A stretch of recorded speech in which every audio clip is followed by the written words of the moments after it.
Hey, how is everybody? I really should have those things on a single click or a hotkey or something, but I'm a bit lazy. So I decided to do some late night kerbling because why not? I've been messing around a little off stream with mostly designing things and picking up incidental contracts for the cache. So I've actually managed to upgrade the space center by a fair amount, and I haven't even been to the second moon of Gale yet. So yeah, in terms of making cache, I really do kind of have it on easy mode at the moment. So I'll give you a little rundown of stuff I've done. There hasn't been a whole lot in terms of actual missions. Probably the most notable thing, I guess, is that I started the first station around Gale. And of course, as is tradition, I called it High Castle because I always call my first station around Kerbin / whatever High Castle, and they always look wildly different.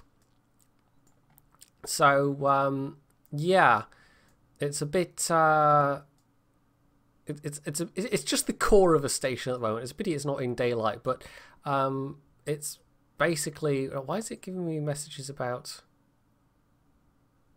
Oh, it's because I took a, oh okay, they're probably going to die. Yeah, I took a contract to rescue someone from the surface of Iota, and the life support mod has kicked in and is just going to kill them. Because it's gone, oh yeah, there's a person standing on the surface of Iota. It does not gel. Okay, I'll have to remember not to take those contracts then. You can rescue contracts from people in capsules, but apparently not from people on the surface, because they're actually standing on the surface rather than in the capsule.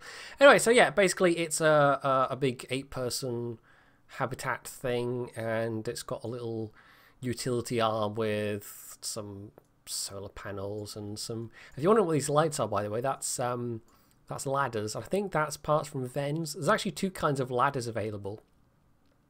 One's from Vens and one might be stock, not stock, like KW rocketry or something. But yeah, they've got the cool little light up glowy track things on, so they look kind of cool in the dark. Yeah, so there's a bunch of science stuff there. There's some life support bits there. In fact, I've got some universal storage life support modules there as well. So that's all, you know. This can support a crew of like 8 for 70 days basically before I need to resupply it. And I also managed to do my first manual docking, my first proper true manual docking. I decided I was actually going to give it a go because I think I mentioned in the last stream, Navyfish's docking indicator. I actually went and grabbed it because I didn't have it installed, and I thought I'll actually give that a go.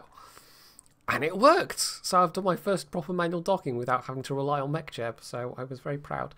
So yeah, I built that, and that was... oh, wait, everyone's yelling at me in the chat because it's just... I should glance at the thing every so often.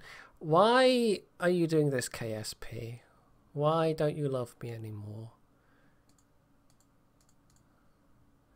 Oh yeah, that's not happy. Okay, let's do a restart. Let's rewind. Let's pretend I said none of that, and in which case I was just talking to myself, I guess. Slight technical difficulties. Go on, OBS, you can do it. I might need to, oh no, there we go. Aha. Yeah, well, it was fine showing the menu. And then when I actually tried to load in the game, it did the black screen. Well, I'll just have to show you all over again. But yeah, the gist of it was I built a station and managed to do a manual docking, which I've never done before. So that was cool. And it's only taken me, I don't know how many hundreds of hours playing this game to finally get around to doing that. But doing manual docking without the aid of some kind of mod is actually really difficult. It's it's one of the harder things to do in KSP. Because the UI really doesn't help you a lot. You have to just do it by looking around the craft, and it's actually really hard to line stuff up in 3 dimensions that way. So having a 2D indicator that lets you line up your axes correctly is incredibly useful. Yeah, this is why I have a feeling this has happened before, but usually I try and get KSP going before I start the stream because it takes a while to actually load up with all the mods.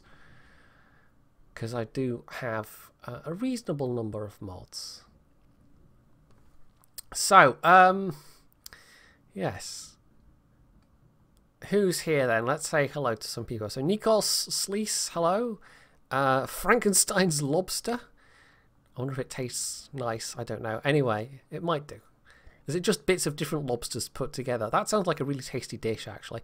Low Bones, Pratnav, and Shadow102. Oh, and CM 1994, who possibly needs an intervention because he's going around remarking all the really obscure tanks in World of Tanks.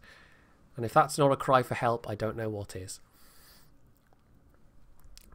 So, really there, we're packing the toothbrushes according to the KSP, the loading blurb. They're quite amusing, some of them. They do have quite a nice variety.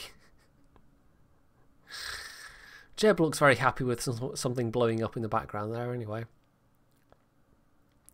So yeah, how's my day? My day's been fine. How's everybody else's day been?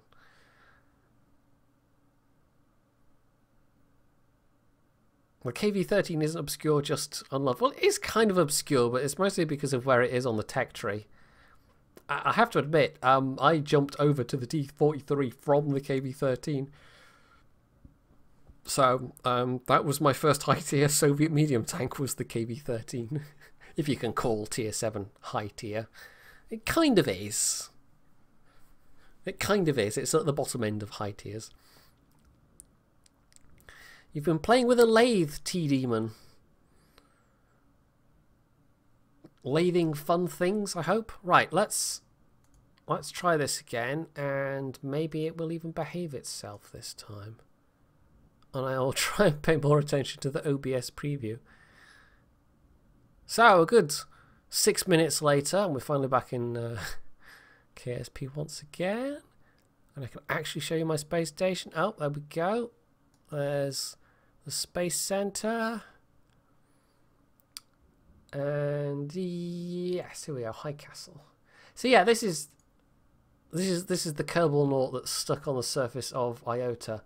And I took the contract thinking, oh yeah, that'll be an easy one to get. And then, of course, TAC life support has kicked in and decided they're on the surface with no life support, and they don't have a capsule with life support, so they're just dead. Whereas the ones that spawn in orbit, that doesn't happen until you get within physics range.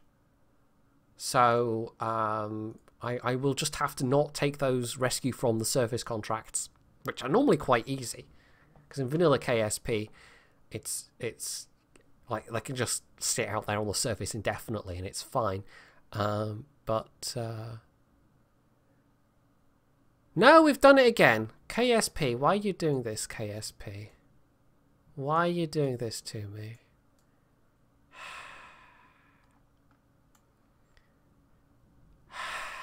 Right, if I go back to... I don't... Will it...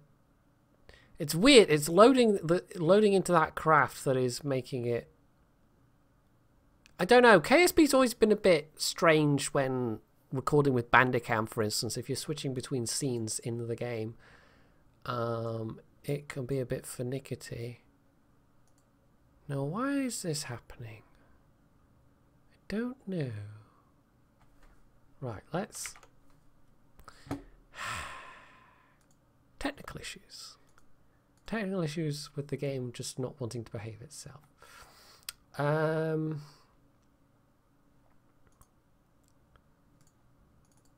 don't know, try again, I guess.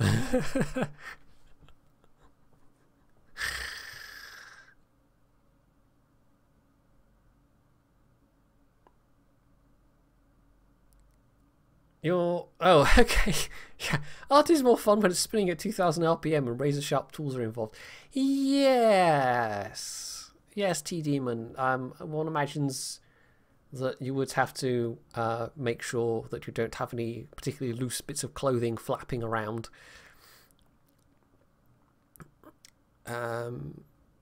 You've been up for 36 hours, Low Bones. Any particular reason why? Hey, the enemy. We're having some technical, things. Trying to get KSP to behave itself. Maybe it's just trying to get to the space station in particular. I don't know.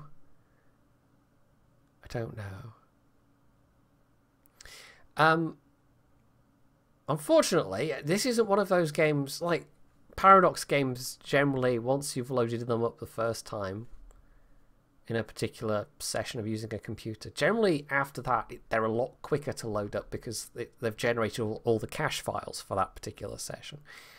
It's not the case with KSP. It always takes exactly the same amount of time to start up, and if you've got a lot of mods, that gets ever longer. So yeah. Hey, Far Berserker. Thank you for the Stellaris DLC gift on Steam. Utopia. That was you, wasn't it? I think so. My memory's saying that was you. I might just be crediting you when it was somebody else entirely, but I'm sure that was you. Yeah, that's been fun. I'm considering doing a video on it, but I want to play around with some of the new features first. I did a kind of a quick sprint through to try out the mega structures, and I've now started a more non-cheaty playthrough, trying out the hive mind trait to see what that's like. But from what I've read elsewhere, hive minds are not that well fleshed out at the moment in terms of gameplay mechanics, and there's some bugs and stuff going on with the DLC and the patch anyway. So it looks like the next patch 1.6 is going to be out in the not too distant future. It's just bug fixes and UI fixes. That was you. Okay, yes, I thought it was. So yes, thank you very much for that. That was appreciated. Right, we're almost back to the main menu again for the third time. I was just thinking to myself, you know, I don't feel quite tired enough to head off to bed yet, so I'll fire up the KSP. And I thought, oh, okay, I might as well stream it, because then I can. I don't want to do the important bits like off stream, if you see what I mean. And KSP more suits streaming than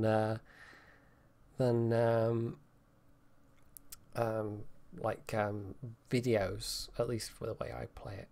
Making more edited stuff with KSP would be a bit difficult, but I don't know. I might try at some point. Right, so let's not look at the space station, or maybe let's try looking at the space station in the vehicle assembly building and hope it doesn't just go black screen again. Okay, so far so good. Where are we? Oh yeah, so this is the first part. This is the part that I built to actually get it up there, and it's a rather funky looking launcher. I was trying various much more conventional launcher designs, and I was having all kinds of weird wobbles. And so basically I then decided, to hell with the cost, I'll just upscale some tank parts, and yeah, this is the results. So it worked. It actually got up there. But it's probably way more expensive than it needs to be. So yeah, this is the actual. We'll just pull that out of the way. This is the station as it's up there. Basically, it's nothing especially fancy, but I've made it so that there's a docking port at this end, so I'll just be able to add stuff later on, and it'll be developing into the full high castle kind of big, unnecessarily complicated space station that gets horrible frame rate later on. So yeah, this can hold 8 Kerbals, and it's got some wee docking ports there for my usual thing of little, you know, the little RCS fuel powered, monoprop powered, the work bees or whatever I called them. And yeah, at the moment it's a little underpowered in terms of its solar capability, but later on, when there's you know, more stuff coming off here, there'll be a proper big utility arm with some Gigantor XL solar arrays, so stuff like the recyclers and stuff like that will have plenty of power to operate. So yeah, that's what's up there at the moment. I just can't actually show you it up there at the moment because the game just goes a bit funny for some reason. Anyway, so that's that. The other things I've been working on are I've reworked some of the existing craft. I've done, as I mentioned, some just like contract stuff. So like this thing, for instance, was to test out those separators. It's just a little cheapy test rocket. So plenty of stuff like that, which is pretty boring to do on stream. So I do that off stream generally. But I reworked the Mark II integrated lander, which is just an all-in-one lander, which has now got this kind of T shape to it. And I don't think I will take this up today. I could. I know it works. I've taken it to IOTA. I've done another couple of landings on IOTA to grab some science. And that worked fine. It works. It's just I'm not entirely happy with the aesthetics of it.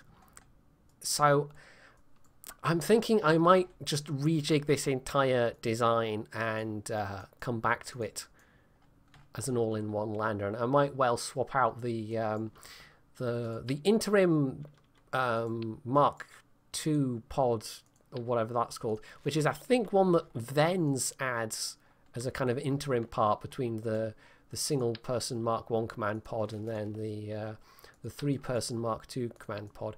But I might rework that with the three-person pod, which is heavier.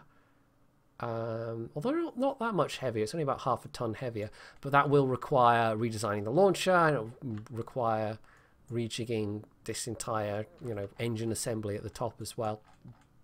And actually I think these are scaled up FTL or FLT 800s, so I can just basically redo the whole thing and probably have those fuel tanks cost less because it's expanded parts, which is that's what I had available at the time, but I've now been able to unlock actual 2.5 meter tanks. I've got a lot more fuel tanks available there. So yeah, that's a design I'm going to come back to. That's not what we're going to fly today. What we are going to fly is a way more expensive rocket. And again, look, big stupid, and it's the same part. I basically scaled this one up even bigger. So at the bottom, that's a 7 meter adapter part there. Yeah, so this great big traffic cone looking launcher, and again it's one I started off with a conventional design, and then it's like, nah, why be conventional when we can be silly? So this is, I mean, it is in a way a more conventional design than the integrated lander, because it's a command pod and a lander. It's a separate lander, and this pod here, the Alcor pod, that's its own separate mod. I don't think I actually put that on the mod list, but it's a kind of a fairly lightweight 3-man pod that's actually it's a lot closer to this pod, which is it can only take 1 Kerbal. You can see that this is a development of this. The mod has taken that idea, whereas of course the 2-man pod is this big 2.5 meter part. So I've used this one, even though I think it's fairly expensive in comparison, but it's just a really nice looking pod. But when cost isn't so much an issue, then yeah. The interior though is a little like there's 1 or 2 weird looking glitches. This part here is one of the wider. Where are we? I've lost it now. It's there somewhere. It's really annoying when you've got the list of stuff and you know it's there. So there we go. Yeah, the heavy command module. I think this is KW rocketry, but I'm not sure. Or it might be like future spacecraft parts. It's one of those. It gets to the point where there's so many mods that it's kind of hard to remember which is which. The other, I was tempted to go with this, which is a 7-man or a 7 astronaut pod. It's rather funky looking. But I decided in the end that that's a bit overkill. And this one gives you a nice wide nose cone to stick a lander on, so I decided to do it that way. But yeah, there's a whole bunch of, because there's like Stalker-like station expansion parts, and then there's near future spacecraft or whatever it's called. So I've got a whole bunch of extra cool bits that look quite nice. Here we go. This is a possible future expansion for the space station, but I'm definitely going to rework that. But that's it's the usual cupola, but it's actually got a rather nice look from Vens. I think I was going to maybe try and put one of these on. And these are kind of cool. Like the interior view of this is fantastic, but it's a fairly big, heavy part. It's basically a big, huge cupola module. But yeah, I definitely want to get one of those on High Castle at some point, because the interior view on those is pretty damn cool. So yeah, that's definitely subject to change. That's just something I kind of bodged together. So yeah, but for now, yeah, we're going to launch the Chaser Mark III Heavy and hope that it can get to Ceti, because well, that's the plan. And I think we've got 74 days. Yeah, with maximum, we can have a maximum crew of 9, but we're not taking a maximum crew of 9 because the crew is just going in the command module rather than packing the lander module as well. So yeah, we're gonna launch this, and fingers crossed that it actually works out. And before we do, we actually have to pick out a crew. 6 Kerbals. You know, this is my biggest manned mission to date. So I think we'll just take 2 of each. So we'll take 2 pilots. We'll take 2 engineers, and we'll take 2 scientists. And then we'll launch this, and it's nearly 200,000. But yeah, it's kind of interesting. Yeah, I mean, you're saying that, Sleazy, having watched Aussie and Rocket PC. I think they're actually both streaming at the moment, but don't go and watch them. Watch me. I'm much cooler, right? Yeah, definitely. But just seeing the designs that other people come up with is always cool. That's one of the things I like about watching other people play KSP. Is seeing the cool stuff they come up with. So that's the yeah, the frame rate struggles a bit on with this craft, and I think it might be the interior view. I'm not sure, but yeah. Oh yeah, look at the FPS, it's really chuggy. So it's got a really nice IVA, but I don't think it's particularly well optimized because the frame rate just is quite horrible. And if I click the interior overlay thing, so that shows through the craft, the frame rate also becomes quite horrible. So we're mostly not going to be doing that. But it does have a proper IVA. Some of the capsules don't. They really don't. So we're going to do this. It's going to feature me. I mean, the nature of this thing means that when we redock it, I'm going to have to do that manually. So I don't know how long that's going to take. It might take lots and many amount of time, but anyway. So most of the expense of this is in the launcher. It's probably about 100,000 credits more expensive than it needs to be because of this big upscaled launcher tank. But we don't care. To hell with the cost. We're here to build silly rockets, and build silly rockets is what we're going to do. And because I can put 3 quite powerful engines on it, it's actually quite a stable takeoff vehicle. Rocket PC managed to kill 3 tourists on a routine money making. Yeah, that's annoying sometimes. I've done that before in a vanilla KSP. Like I try and come back to the space center, and then because if you're orbiting from what, west to east, I think,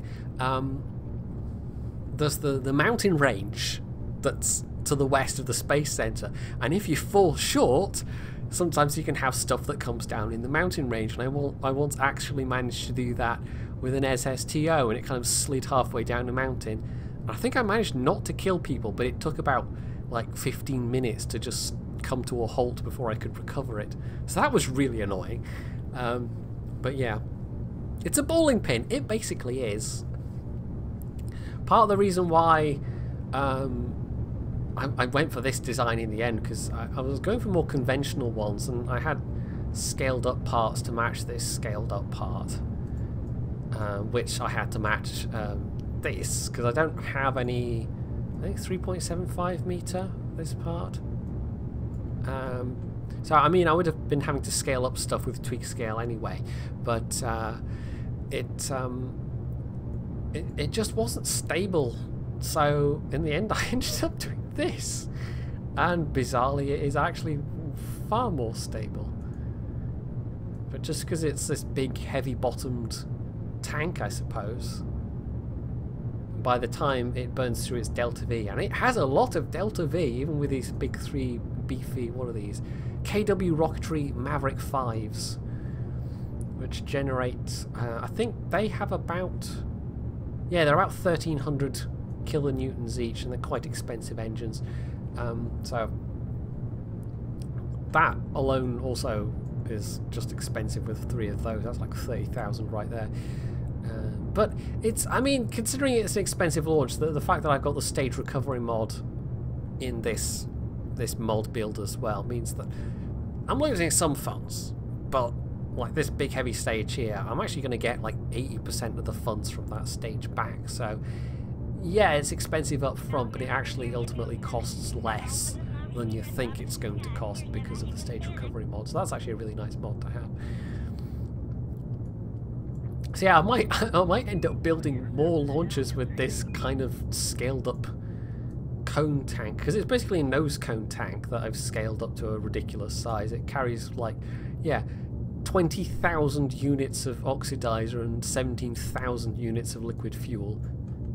It's a lot of delta V in that as a lifter, but it's also very expensive from scaling stuff up. So we're into about the last 30 seconds of this. Oh, we've got limit angle of attack on for some reason, and I don't know why. Possibly from one of the other launchers. Because yeah, sometimes the station, when I was trying to launch the core or the first module or whatever of High Castle, Mark, whatever this is, Mark 3, Mark 4, Mark 5, something like that. Yeah, that was wobbling all over the place because the utility truss, whatever you want to call it, was making it quite a tall payload, and so that took multiple goes before I was just hit the stage of let's do something silly, and the something silly actually worked. So where are we? Okay, we've about hit the apoapsis that we want, which is fine. We can actually do the interior view. It's a really nice interior. It's just, it doesn't have any of the interactive panels. It doesn't, alas, mesh with raster prop monitor, but yeah, it's kind of neat. Okay, that's one of the single positions. There we go. So this is one of the dual positions. If I actually look in the, I'll stick on the interior overlay. It's quite a nice, well thought out interior. So you've got kind of like 2 on that side, 2 on that side, 2 pilot positions, and then like a center well position. Whereas a lot of the other ones that are added, particularly the ones from Vens, the interior, like you hit the interior view when you're looking at the exterior, and the insides and outsides do not match at all. Well, actually, let's pull in the solar panels and just deploy the heat shield now.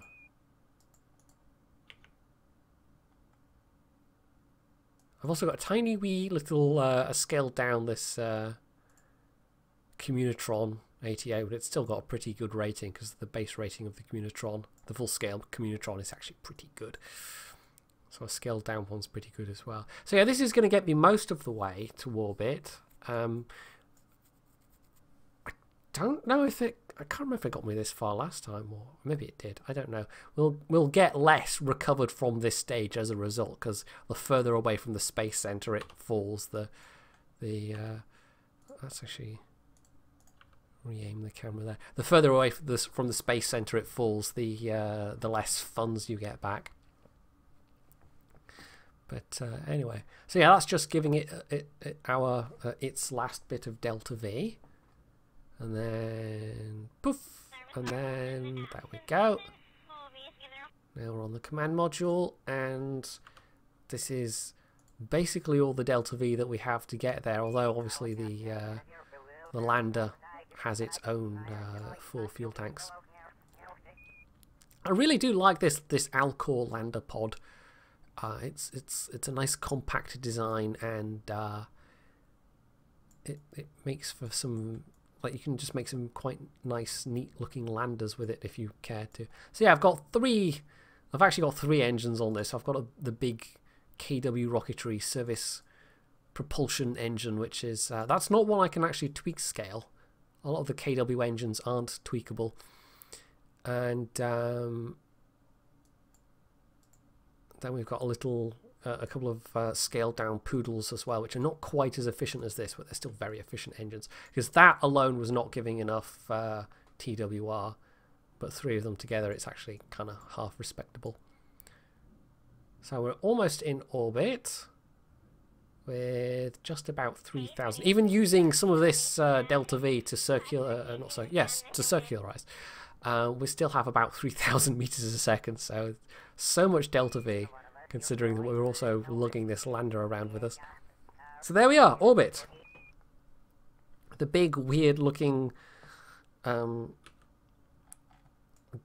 bowling pin works remarkably well. Now, for some reason in map view, the frame rate's even more atrocious. I don't know why that is. Maybe if we click away the what have we got showing? Got turn off relays for now, and we will set Ceti as our target. Also drop a quick save here as well. So we're going to want to match planes with target, which is probably going to be horribly wasteful in terms of delta V, but we have a lot of delta V, so it's fine. Yeah, that's going to be quite expensive. 434 meters a second, but it's fine. Suli Kerman, who's stuck on the surface of Iota, is apparently still alive with now minus 10 minutes of them being there, and the game's realised that they're there with no kind of life support. So I don't know. I don't know at what point the mod will kill them, but I presume it will. Yeah, during takeoff, it does start to heat up that big tank a little bit, which is a rather funky effect, but it's not enough to even get the little heating bar showing up. So yeah. Oh, I know what we could do. I don't have it turned on when I'm playing just myself, because I'm usually doing something like watching Star Trek TNG on Netflix or something like that. But let's turn on the music. There we go. Because it's quite nice to have the KSP music on in the background. So yeah, I think this is not a bad looking service module and lander combo.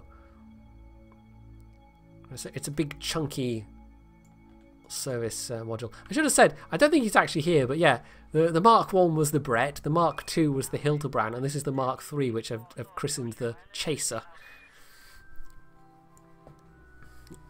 Me, a nerd? I don't know what you mean, Frankenstein's lobster. Okay, maybe a little bit. I might just a tiny bit be a nerd.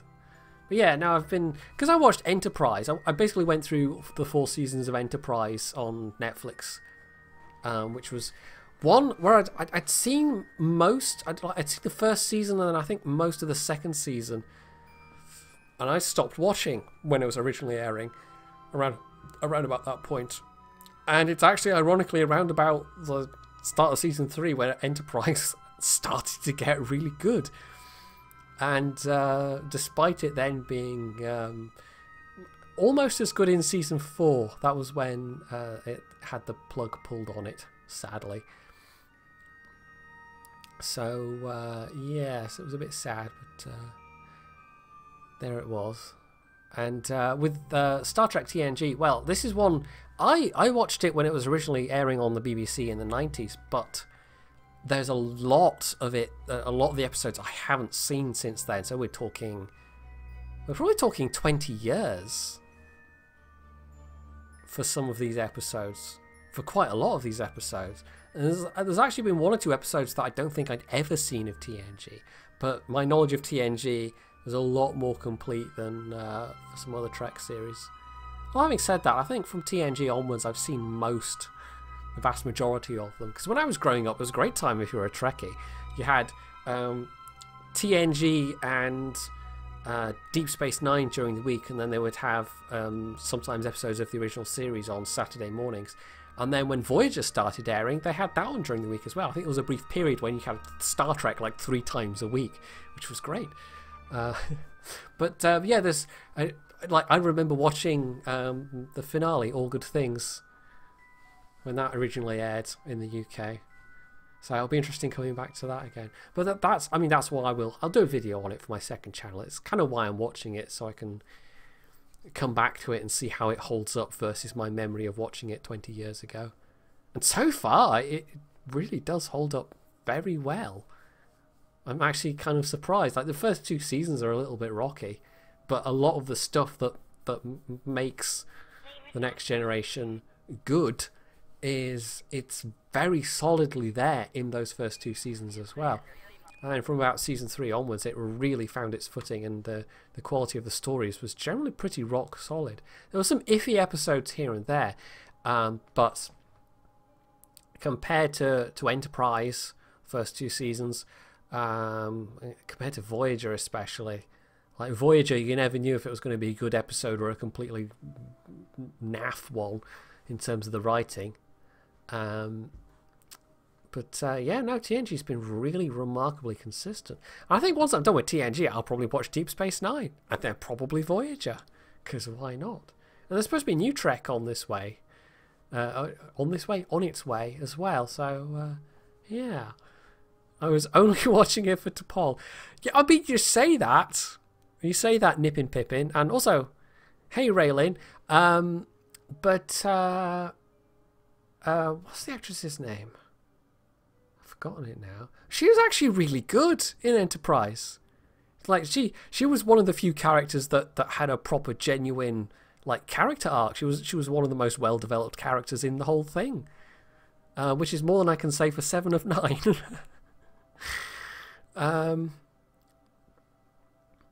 Mirror Universe movies. A Mirror Universe movie would be excellent for Berserker.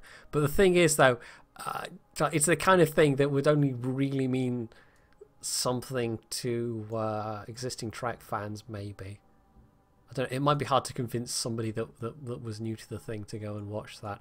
I actually like the rebooted ones, the J.J. Abrams ones. They're actually kind of okay. They're sort of entertaining, and there's been some enjoyable moments in them, but I know not everybody likes them. In fact, I know some people really don't like them at all. Anyway, so okay, we're on the right plane now. I've just been yakking there. We should be on the right plane for an encounter with Ceti. So 2,500 meters a second, and that's about the expected amount to get there. And bear in mind, you know, once we have done all this, it says 2,500 meters a second at the moment, but I've got this like 3 or 4 ton lander stuck on the nose. So if we undock that, that delta V figure is suddenly going to go up again. So I'm probably going to do what I did with the previous playthrough of KSP, where I was taking landers to Minmus and the Mun and just leaving them in orbit there, and then kind of reusing them later on. So having launched this horrendously expensive design, it might be that we have a much cheaper variant of it, or not much cheaper, but a cheaper variant of it later on, where we send the thing up without, you know, a version without the lander, but maybe a small spare fuel tank, and then it can fuel up the lander when it gets there, because we're nowhere near the infrastructure for like refueling stations and mining operations and stuff like that, which is how far I got last time. So that is the node setup. Get the Science Here and Now window open. Okay, that's fine. We're not going to get any new science from Gale Orbit anyway. We've got a full suite of science instruments on this. I did cheat a bit with tweak scale, and oh, there we go. I don't know if you can see it exactly. It's a teeny tiny little Science Junior. It really is a Science Junior. For some reason, that's one of the only science parts that you can scale down. So normally you either have to like merge it most of the way inside the capsule, which can look a bit fugly, or you've got it like sticking on top or on the side or whatever, and it just adds significant bulk. But the fact that I can use tweak scale to scale it all the way down, and in terms of the science return, it gives the exact same amount of stuff back. So it's a bit cheaty, but on the other hand, I don't care. It's just such an awkward science instrument to take along with you normally. It's quite nice to not have to struggle with it. And we've got all the rest of the normal scale stuff bolted on the front there. And the rest of it is all just fuel tanks, battery packs, solar panels. This has actually got some RCS, of course, because we're going to have to redock with this thing at some point. I'm hoping it's only got 2 RCS clusters, and I'm hoping that's enough. I have used RCS Balancer to make sure that it's reasonably balanced. But it's the 2 angled RCS clusters, and now I'm a little more confident with doing my manual docking with RCS. It should be fine. So on our way to, I'm trying to get a good angle going into the sun, but it's kind of difficult. Anyway, so yeah, we're on our way to Ceti.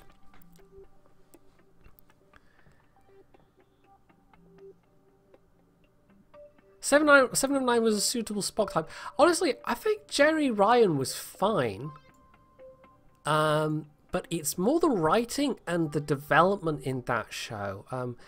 Voyager was all over the place. It had a pretty good cast for the most part, although most people slag off Robert Beltran a bit, and he was a bit wooden, to be fair. Not the greatest actor ever, but okay. But there were all kinds of problems with the character of Chakotay, quite apart from the actor playing him.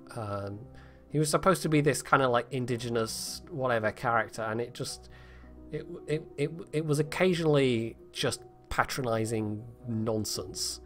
It just came across as, okay, you can tell some middle-aged white guy wrote all this that has absolutely no clue. But apart from that, it was just the consistency. Like, there was a running joke. I was on the Trek BBS forums for years and years and years, and there was a running joke about you never know which Janeway you're going to get from week to week, because you might get, you know, caring, compassionate Janeway, or you might get screw the Prime Directive Janeway, or you just never knew. So despite the fact that Kate Mulgrew is a really good actor, you just never knew which kind of Janeway you were going to get and which kind of story it was going to end up being. So there were some really good bits of Voyager, but it was so dreadfully inconsistent. And I think particularly towards the later seasons, I remember getting really disappointed because there was some stuff it looked like they were going to tackle in Voyager that had never really been tackled in previous Trek series. And then it just kind of, it was like they were hinting and they were leaving these little promises, and maybe the writers had planned it, and then for whatever reason they just didn't go through with it, and the whole thing was just a massive damp squib. So yeah, it promised much, Voyager, and then ended up delivering not nearly so much. But I don't know, it had its highlights, Voyager. Like, there's still stuff to like in Voyager. It's just, of all the Trek series, it's definitely the least consistent, even comparing it to Enterprise. Because Enterprise, the first 2 seasons, had some okay bits, and I mostly liked the cast, but it was just kind of like the stories they were telling, basically. And once season 3 kicked in and Manny Koto came into the mix, it really did take off. And it's just a pity that they pulled the plug on it when they did. But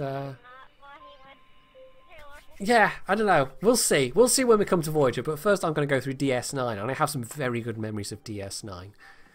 I think DS9, like, this is one of the things, there was always eternal arguments about whether DS9 was better or TNG, or, because, you know, nerds on the internet, they like to argue about stuff that's better. But honestly, I think DS9 was an interesting sideways step, and it worked so well, and they had such strong characters in DS9.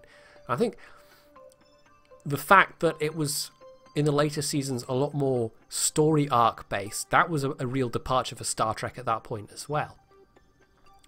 Especially all the, you know, the Dominion War and all the Cardassian stuff, and the Bajorans and all that kind of thing. So that was all a nice change, and it was actually all quite well handled.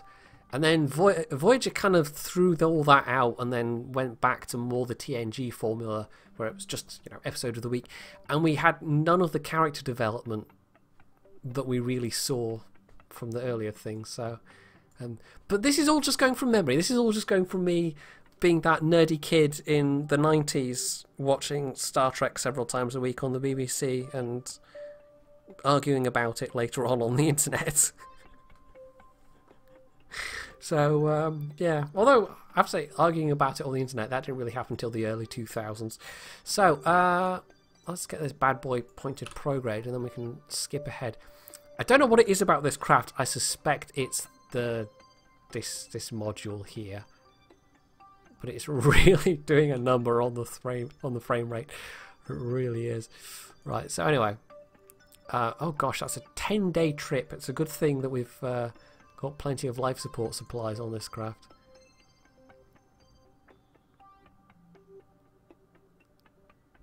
Oh, the Borg! The Borg. Don't get me started on the Borg in Voyager. Well, I mean, you kind of have to partly lay the blame on what they did with the Borg in TNG. That's, like, you can't solely say, oh, the writers completely screwed up the Borg in Voyager. Like, the genesis of all that really did start in the Next Generation. So it wasn't new to Voyager. But it was just the fact that by the time you got to the end of Voyager, I mean, they started off with like, oh, we're going to have the Kazon as the recurring bad guys, and that really didn't work out because the Kazon were just not menacing at all. And then they thought, okay, who's the big bad guys from previous Star Treks? Well, they had obviously the kind of the Romulans in TNG. There's a lot of oh my god, the Romulans. Romulans! Oh no, Romulans everywhere. I'm in season 5 at the moment, so season 4 onwards you start to see a lot of Romulans. But yeah, no, it was the Borg, because they couldn't really bring back like the Dominion or whatever. That wouldn't make much sense for Voyager. But just by the end of Voyager, the Borg were almost such a joke. I don't know.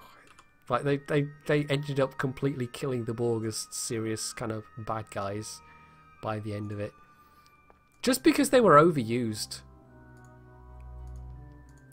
It'd be like if Doctor Who used the Daleks every single week, and instead they're actually fairly sparing with how often they bring the Daleks in. Although they couldn't quite resist bringing the Daleks back as a regular baddie anyway, but you know, blame Russell T Davies for that, I suppose. Because he did this whole thing about, oh, the Time War and all the Time Lords are dead and all the Daleks are dead, and then he brought them both back anyway, because why the hell not, right? But it just all got a bit silly. Right, so have I done a flyby of Ceti? I might have done.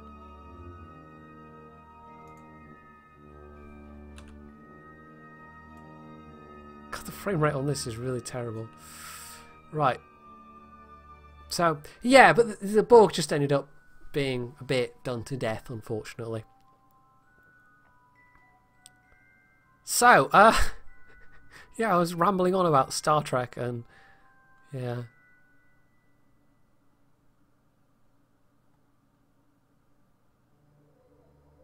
Well, the Romulans, they actually had some kind of cool stuff with, they sort of had some, not quite arcs in TNG, but starting with the episode Yesterday's Enterprise, which is just a really good episode in of itself, even though it's a bit time travel-y and alternate futures and whatever, which is a bit tropey in some ways. But they took that and they actually then like did some interesting things with the ideas that came out of that and possible consequences in later seasons. So it wasn't quite a true story arc, but there was stuff that they did later that then had consequences. So yeah, there was sort of the germ of the more arc-based stuff that came in DS9 later. God, anybody watching this back on the VOD is just going to think I am such a massive nerd. But they would have to be new to the channel to have not realised that already, I suppose. Right, so here we are, over the moon of Ceti. I think apparently we're still in space high over Ceti. So we're going to want to shift this orbit down a bit. Science here now is telling me I've already gotten... Apparently I've already gotten this data. I mean, well... I must have done a flyby. I must have done a flyby, like, off-stream or something. I can't remember. Or maybe I did it on-stream and I'm really horrible and managed to forget. Right. So we've collected that. And where's the... oh, there we are. I hid it under the thing. So we can collect that into the science container. But then we have to have a scientist EVA to actually reset those. But what we can do at this point... well, we'll quick save. Life support situation is fine. We've still got 99 days of life support. So what we're first going to do is we're going to shift into a lower orbit. In fact, no, what we're going to do is we're going to reset those first. So we'll shift over our crew first. So transfer crew, Valentina, and then transfer crew. Should we take the orange suits? Or I'll take Valentina, but I'll take 2 of the grey suits because... well, no, we'll take Bill. Bill's not done a lot so far. And then transfer crew. I think we're going to leave Bob as the odd one out. We'll leave Bob the orange suit to command the command module. So, we can actually have a quick look inside the... yes, here we go. This is inside the Alcor module, which is also giving me a really horrible frame rate. And this one actually has some support for raster prop monitors, so we can click on buttons and it actually gives us various displays and things. And isn't that cool? I really like that idea. But the fact that it took modders to bring it to life is kind of like maybe a bit typical for games like this, but oh, there's actually got a built-in camera on this. Not added a camera, but that's got some built-in camera positions. Though most of them will be obscured by stuff. Anyway, so yeah, we can look out and hey, look, there's Ceti, but it's also got 1 or 2 little errors. I noticed, in fact, more than 1 or 2. So many screens in this, actually. No, maybe I'm thinking of a different pod. I swear there was some things where I was like, oh no, wait, there we go. Yeah, there's just 1 or 2 labels that are a bit wonky. But yeah, this one's got a lot of internal controls. You could probably do like an IVA only proper thing from this one. So yeah, that's the interior of the Alcor pod. Let's actually look at the 2 other positions. Oh yeah, there's, you can actually look and see Valentina. The engineer position is gets more screens, and then there's like a passenger position there as well. But there's no exterior IVA thing, so it's possible that the interior doesn't actually fit into the exterior. So let's just quickly reset those because we are going to be able to get that data back. The teeny tiny Science Junior, it is actually now a Science Junior. It's a proper actual Science Junior. So change periapsis. Let's set it to like 25 kilometers and see what happens. So we've arrived here with about 1500 meters a second delta V. Oh, it's okay. Yeah, that's a bug, by the way. We shouldn't be lighting up the entire surface of the planet. I can't remember which of the mods causes that bug, but anyway. But yeah, but we're not landing with that 1500 meters a second of delta V. The lander has its own delta V right now, so that's not going to be an issue. I should just close that because it's just going to pause us. So, unlike the previous integrated landers where getting there with 1500 meters a second delta V would have actually not been good, because that would be the like you'd have to land with that, take off and return, whereas this, it's just got to break orbit and return, and it's not even going to have that thing on the nose anymore. You can get down to about 15 kilometers. Okay, so it's not got a particularly not got any particularly tall terrain then. It's good to know.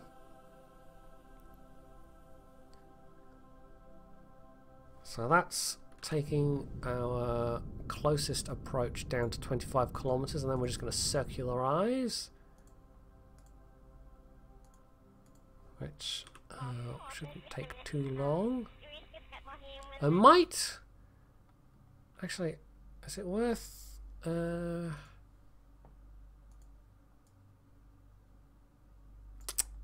no, that's well, just thinking in terms of getting a rendezvous with the,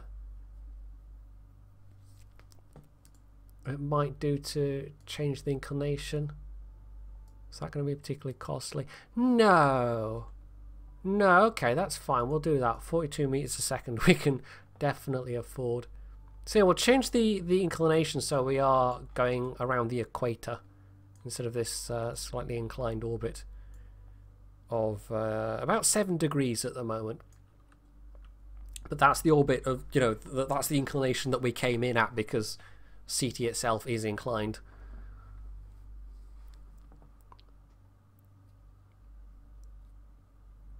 I quite like this design. I think of all the kind of like service module whatever designs I've done so far, I think I'm most pleased with this one as a kind of combination design. The Mark II, I think I've got an idea in mind as to how I want to remake that, because one of the things I was lacking when I made that was fuel lines, but I now have fuel lines unlocked on the tech tree. With the unmanned before manned progression, it actually takes you quite a long time to get the exterior fuel lines. Although these days, the fuel lines are not maybe quite so necessary, because you can use the fuel priority flow thing. But I get a bit confused with that, to be honest. So I probably could have set up what I wanted previously without it, but I may well just resort to using the fuel lines, because I know fuel lines. Because I've been using fuel lines for ages. So yeah, I'll come back to that design and hopefully make it look a bit more like I want it to. But this one I'm quite pleased with. Oh, by the way, yeah, I don't know if I mentioned Chaser. I mean, I did before, but yeah, this is the Chaser. This is the Mark III. So I have the Mark I, which is the Brett, the Mark II, which is the Hildebrand, and then this is the Mark III, which is the Chaser. So there you go. So let's just hope you don't crash and kill everybody. I would appreciate it if you didn't. So we've changed the inclination, and now we're going to circularize at the periapsis, which is taking us into a nice tight orbit. And then we will detach our lander and go for a jolly down to the surface. And I must have done a flyby, because no, I must have. This isn't my first time going past Ceti, but this is my first time landing on Ceti. So let's actually just check our contracts while I'm here, because we did this last time. I didn't actually get all the contracts I could have going to IOTA going to land on IOTA for the first time. So I've got conduct observational surveys, which is probably going to take multiple attempts, because it's actually giving me, oh, there we go. Yeah, okay. They're all actually relatively clustered, but they're also all... That's going to require like a really highly inclined orbit to be able to hit those. So I'll probably be doing those some other time. Science data from the surface of Ceti. And then explore Ceti, which is just land, plant a flag, and return to Gale. That one will be worth a fair bit.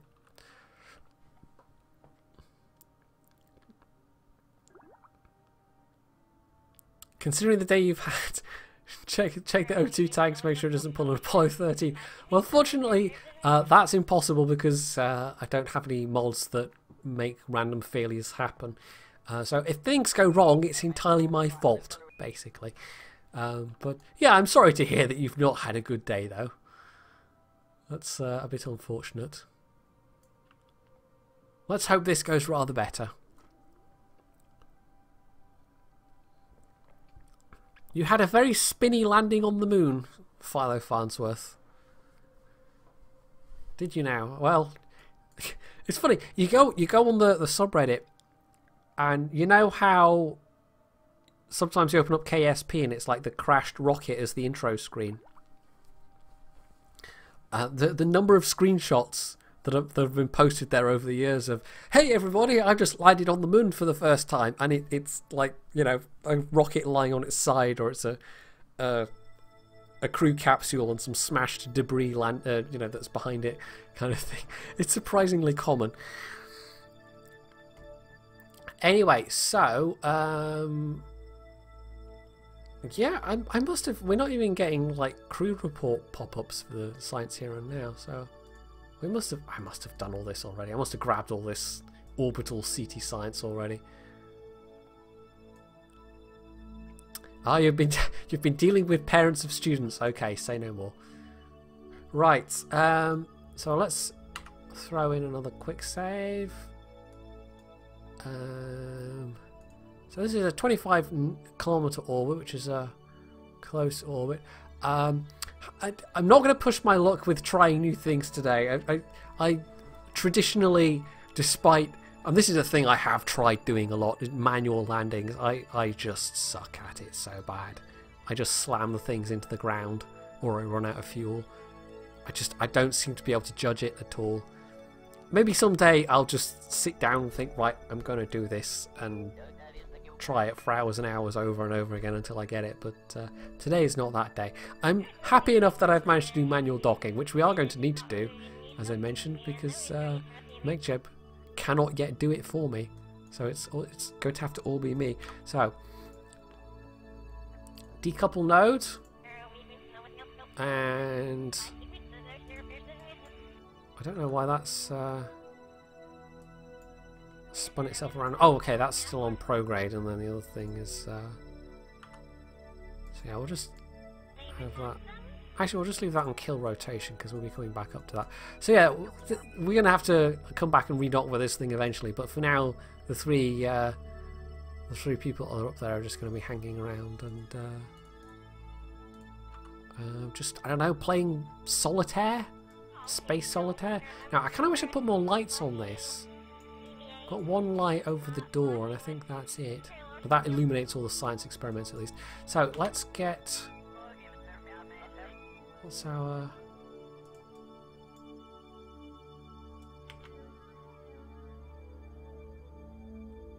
Is this the part where I discover I haven't put an aerial on it? Maybe? Oh no, I do. Okay, there it is. Extend antenna. For some reason I didn't toggle that to bind to a hotkey as I did with the solar panels. Yeah, the solar panels I put on a hotkey, but for some reason not the antenna. Oh, and the ladder. I put the ladder on a hotkey, but not the antenna. Huh. Anyway, never mind. So, we've got the standard 3 days of life support in this pod. So, where are we? Oh, landing guidance.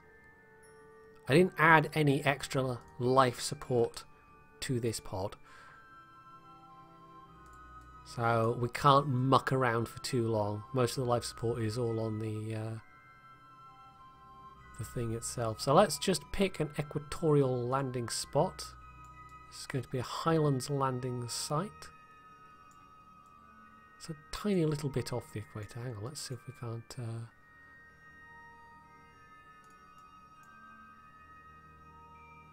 pick one that's more or less exactly... There we go. Right, so... We're going to tell MechJeb that we want to land there and hope it doesn't kill us all. Oh, wait. Oh, abort, abort, abort.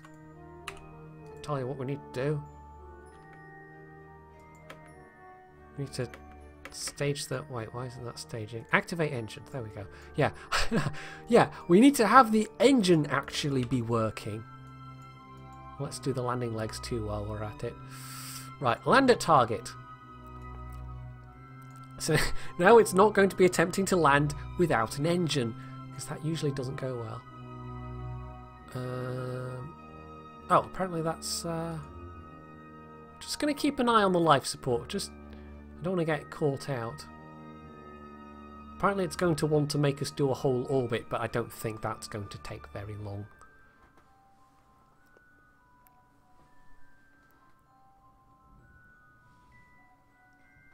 Oh, hey, hey, Sombra.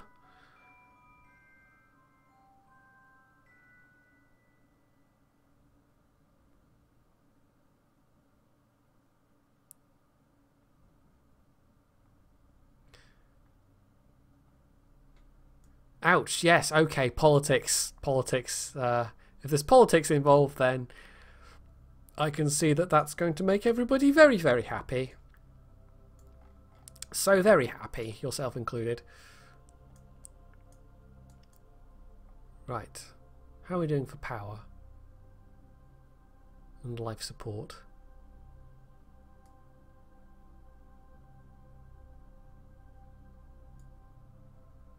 It, one thing I wish it did do, that it doesn't consistently, because in the vehicle assembly building, and obviously the SPH as well, it tells you exactly how much like waste capacity you have. I think it should be 3 days. So we've orbited about 3 hours ish, so we've used up about 3 hours of life support. But I'm just gonna have to keep an eye on this tab here and see what, like, if the waste storage capacity of the capsule fills up sooner than the other things go down. That might be a problem, but yeah, it's only got, like, this is not a capsule that we can use for extended stay, so it's literally just going to be get to the surface, hop out, do the science, take off again, basically. Parents have opinions, oh dear. Yeah. And I expect because there's like tuition fees involved and people demanding that you do things their way because they pay you money. And what are they paying you money for if not to do things exactly how they want you to do them? That sounds fun. I definitely want your job, Chaser. I definitely want to give up mucking around and doing videos on the internet for a living to have that. That sounds very fun. Yeah. Anyway, if you're wondering where the fuel tanks are, by the way, it's these two kind of side pods here, and then the little, like these octagonal strut tanks actually hold the same amount as an Oscar B, and then I think it's Vens adds some extended Oscar fuel tanks. So this is an Oscar C, and it's nice because previously, and I've had landers like this before, not exactly like this, but using the Mark 1 lander CAD, where you just have to have stacks of Oscar B fuel tanks, which is fine, but it adds a lot of part count, and if you're trying to refill them, it's incredibly fiddly because you've got to click on multiple tanks. Even using TAC fuel balancer, it's really fiddly. You can't just designate a craft and say, I want you to fill all the tanks on this craft from this craft. No, you have to say, I want to fill these tanks from these tanks. And if you've got 24 tiny little tanks, you have to go through each one and fill them up manually. But at least it's an interface where you can do that. Anyway.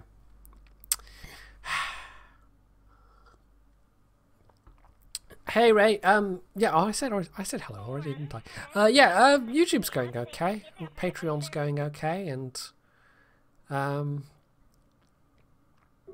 yeah, it's going all right. I could probably afford to go to Tank Fest just off my own finances this year, if I wanted to go to Tank Fest this year, and I've actually decided I don't. So I think I've mentioned that on previous videos and things. But yeah, I did, you know, kind of jokingly ask Mr. Conway of Wargaming if they wouldn't mind paying just so I could go down and hang out with Sir Con and the WG people and all the other community contributors on the Friday before the Tankfest weekend when the museum's closed and you can just wander around.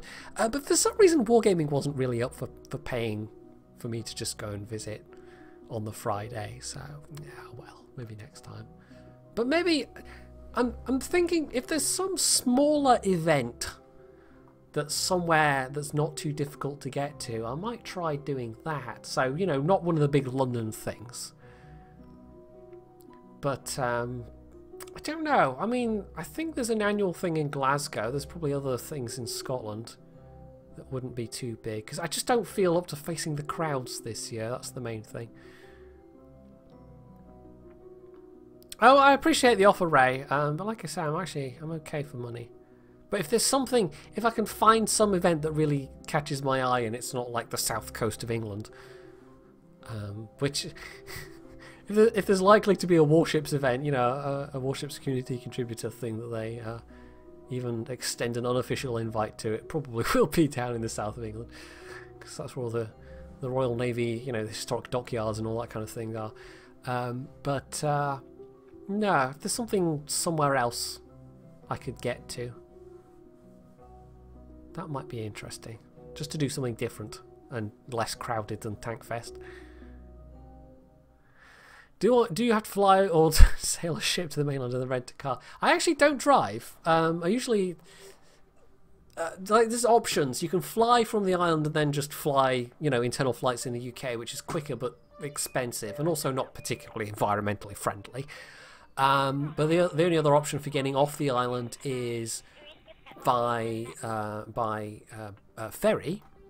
There's a couple of ferry routes you can take, but yeah, you have to get off to the mainland by ferry, and then you have to take a bus to generally Inverness. But if you go down through the Southern Isles, then I think you can get to Oban. And from that point, you've got the option of trains or more buses or whatever. So, yeah, generally I go through Inverness and then down through Glasgow by train, which is a kind of... It's not the cheapest option. Buses are the cheapest option, but it's like at least reasonably quick. Because I can get to Glasgow easily inside of a day. Getting back from Glasgow actually takes longer, just with the way that the scheduling works. But... yeah, if you take a bus from all the way from Ullapool to Glasgow, that's basically a day's travel in of itself, almost. But it's also by far the cheapest way. Get a $100 car and fight an empty field. Yeah, travelling down to Tankfest last time, like if you fly, the first time I did it in 2015, yeah, it was all in one day. Although there were some travel problems, so I was rather late getting there. Last year I took the public transport route and went down the country by train, and the journey was spread out over 2 days, and there were still transport problems. And this is actually one of the things that's kind of putting me off going down this year, is like every time I've been to Tankfest so far, 100% of the time there have been transport problems. So the first time it was technical, like a plane got cancelled and then they had to delay the follow-up flight because the plane, you know, a bit wasn't working properly, which is always very reassuring. And then I ended up being something like 9 hours late or something, or I had to wait 9 hours, or I can't remember the details, but I've probably mentioned it in my videos after Tankfest at the time. And then coming back, there was oh no, yes, last year rather. I think coming back was okay, but going down there was power lines down on the West Coast main line, which is like one of the main north-south rail routes in the UK. So stuff was backed up for hours. So I spent rather a long time sitting on a train, which was not comfortable. I've just noticed there's not actually that much clearance between the legs and the engine bell on this thing. I've not tested this lander for real, by the way. This is the first time we've landed this lander. So it looks like nice, relatively flat terrain, but I'm really hoping we don't just smush down and whack the engine bell, which would be a bit bad.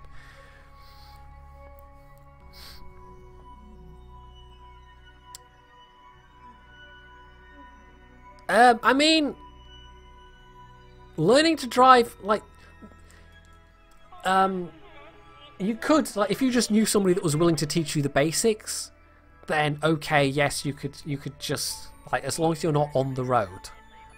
If you were just driving around in somebody's field in an old car, that would be fine, just to learn the operation of a car. But then you would need to get driving lessons from a qualified instructor, and then you need to go and sit the test and buy your license and all that. And I know for a fact up here the driving lessons are about £50 a go, because my I mean, it probably depends who you go to exactly. There's probably a couple of different driving instructors, but yeah, my step uncle, when he moved up here, he did have a license, but he'd been a teacher in various places in England for years and years and years, and decided to retire up here to be near my stepmother, because obviously he's her brother. But because all the time he'd been a teacher, like 30 years, he'd basically been back and forth to work on a bike, on a, you know, a push bike. He was just like, he could technically have just gotten in a car and driven around, but he knew he'd be hilariously unsafe to do so, because it had been 30 years since he'd sat his test, and he hadn't driven really since. So he was very sensible and got some lessons, and they cost him about £50 a go, so it would be about that. So we're talking a couple of £100 in lessons and then all the rest of it. But really the expensive part would be getting a car and running the car. It probably wouldn't be that difficult to find a second-hand car, actually. Not here. But finding a decent one and then like paying all the expenses for it, that I probably could not afford. Because don't forget, fuel in the UK is expensive. We have some of the highest fuel duty in, I think, in the world. I'm not sure if that's like the highest in the world, but I know we're up there. We pay a lot of tax on fuel in the UK, which is honestly, it's like, you know, considering fossil fuels and what they do to the environment, I'm kind of okay with. But it makes driving a somewhat expensive proposition.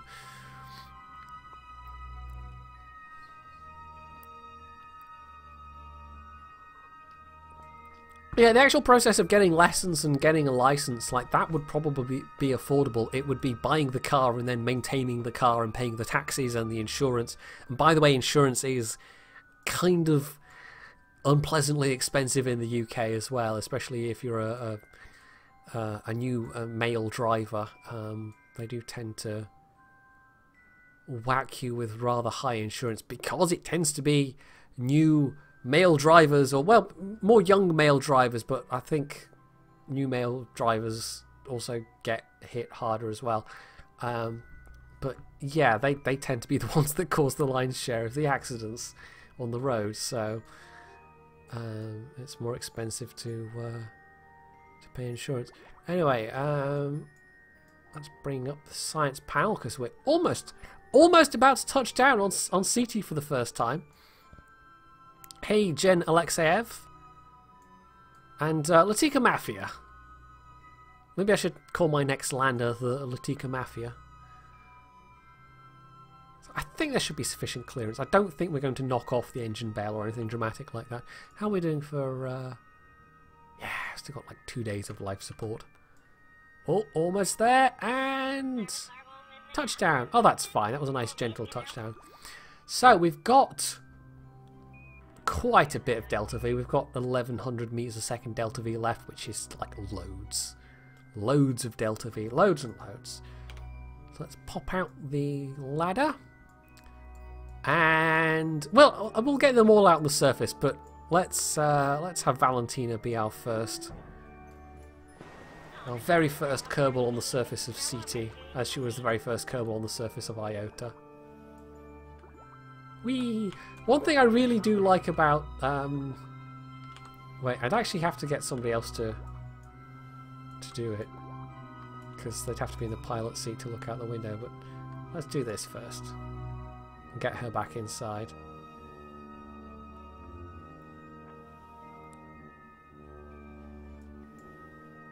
Okay.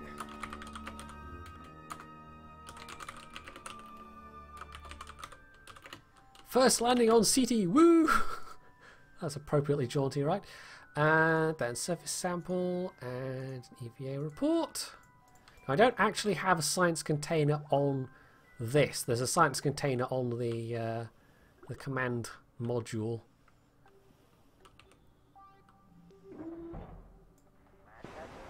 So I'll actually run the rest of the science instruments. And what we're going to have to do is pull each one off manually. Pull each one out manually. Pulling things off manually sounds a bit dirty, maybe. I don't know. So yeah, Bill wants to get out and have a look around.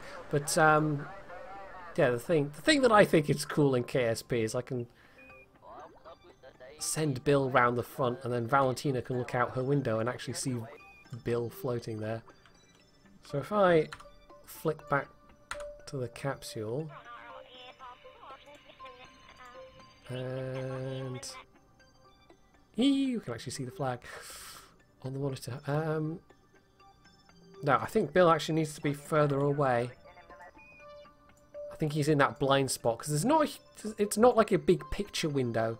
There's a little vision slot there.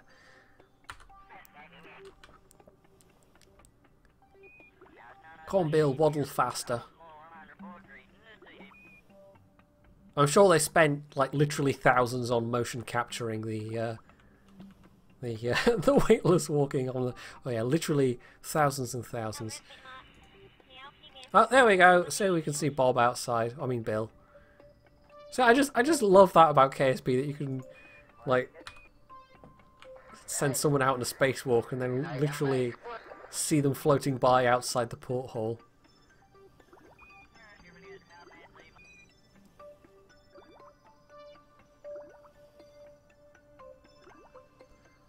So we've got to get our scientist out.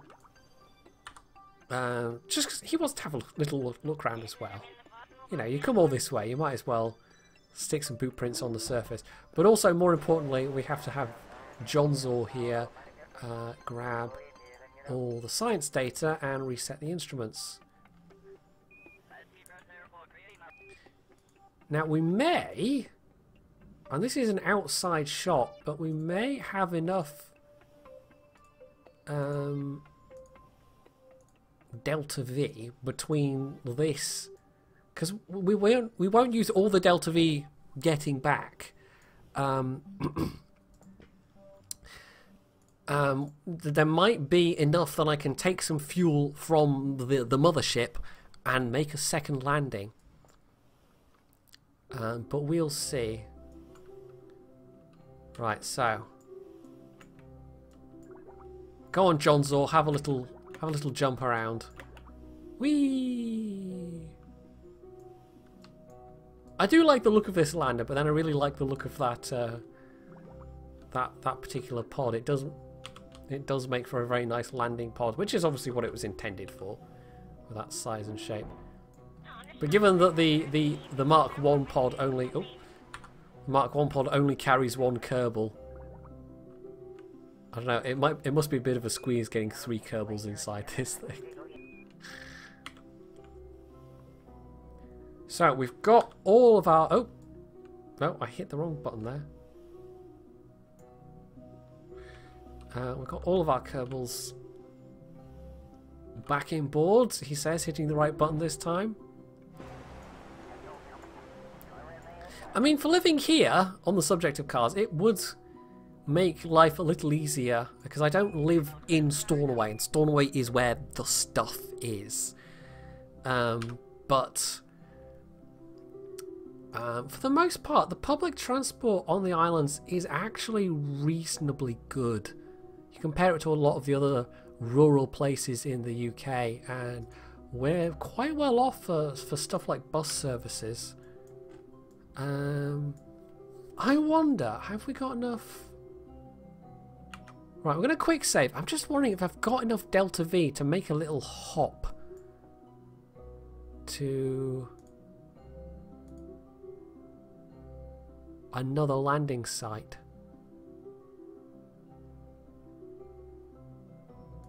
If I say I want to go there, because what you can do sometimes is you can... Right, which direction is that in? That's the question. Right, that's... Huh.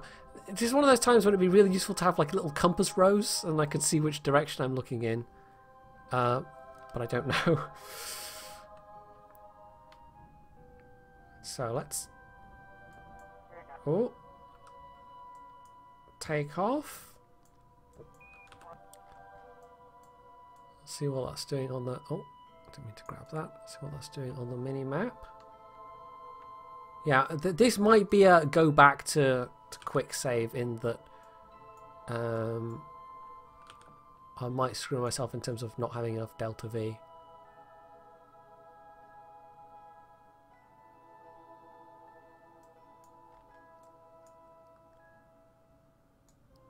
I mean, this is probably a bigger distance than it looks like. This is a reasonable chunk of the... So that's going to be a good couple of 100 kilometers, but I think just the Delta V we're carrying right now should be enough. Maybe. Oh, we're actually hopping north right now.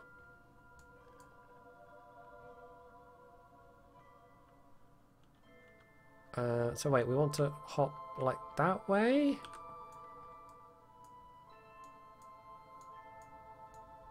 I don't know. We'll let the apoapsis get up to maybe like 10 kilometers.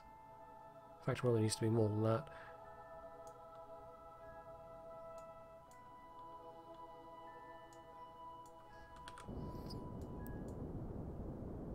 Because we're completely pointing around the wrong way. This might be a non-starter. But I just thought, while we're here and there's another biome relatively close, I could have picked the landing site a lot more carefully. If I'd put it a lot closer to the edge here. Right, let's try that and see if MechJeb, if I've given it enough altitude and MechJeb can actually cope with that without using too much Delta V.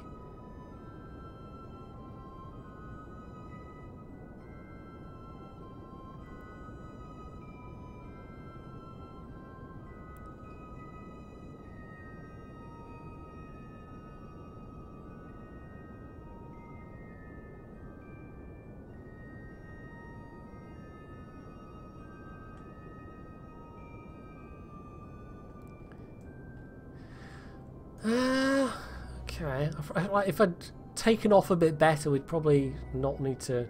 I probably am wasting a bit of Delta V here. But it's getting us there. It's adjusting course sufficiently. Sometimes you do this and if you don't give it enough height, it's just going to smack you into the ground. Because the MechJeb thing isn't really made for making little hops like this. You have to kind of take off, point roughly the right direction, get enough altitude, and then tell it you want to land. Right, so that's about 300 meters a second-ish I've used doing that.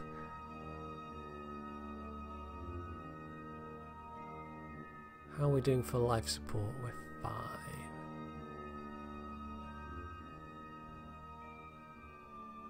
fine. Chaser, you probably know VAT as sales tax. Which, actually, I'm not sure VAT and sales tax are quite applied in the same way. But VAT is applied to a lot of consumer goods, but it's also applied to a lot of services. And I don't know if that's true for sales tax. But I know sales tax is... like, that's a state-by-state thing, isn't it, in the US? It always seems a bit weird to me that you've got some of these things like... federal and national and other things. It varies wildly state by state.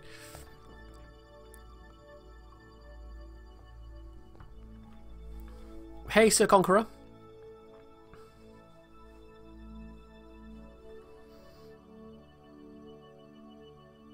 Right, so we're going to use a little more Delta V with the landing, but I think we might get away with this.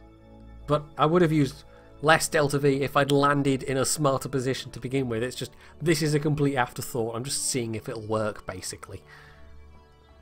And if not, we'll just hit F9 and pretend it never happened.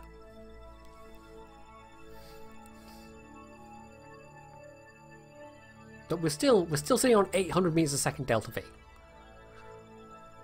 So that's not too bad. 6% to 8%. Okay, that's pretty light.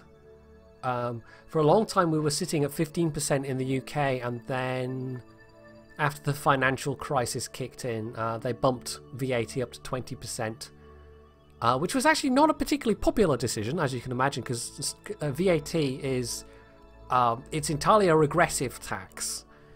It hits everybody regardless of their income, and because of the way it works, you know, if you have a lower income, it's going to hit you harder. So that's why it's generally considered to be a regressive tax, because it doesn't scale with people's ability to pay it. So yeah, jumping 5% to 20% was not nice for the low-income people in the country.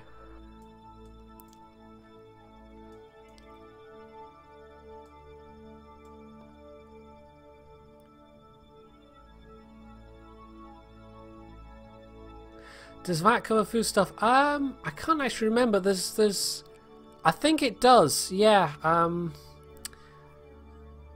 There's kind of like there's all these kind of rules on what is and isn't covered by VAT. So there's some exemptions. I think children's clothing, for instance, is a thing that you don't pay VAT on. But most consumer goods, I think you do. And then there's stuff like fuel, which is covered differently.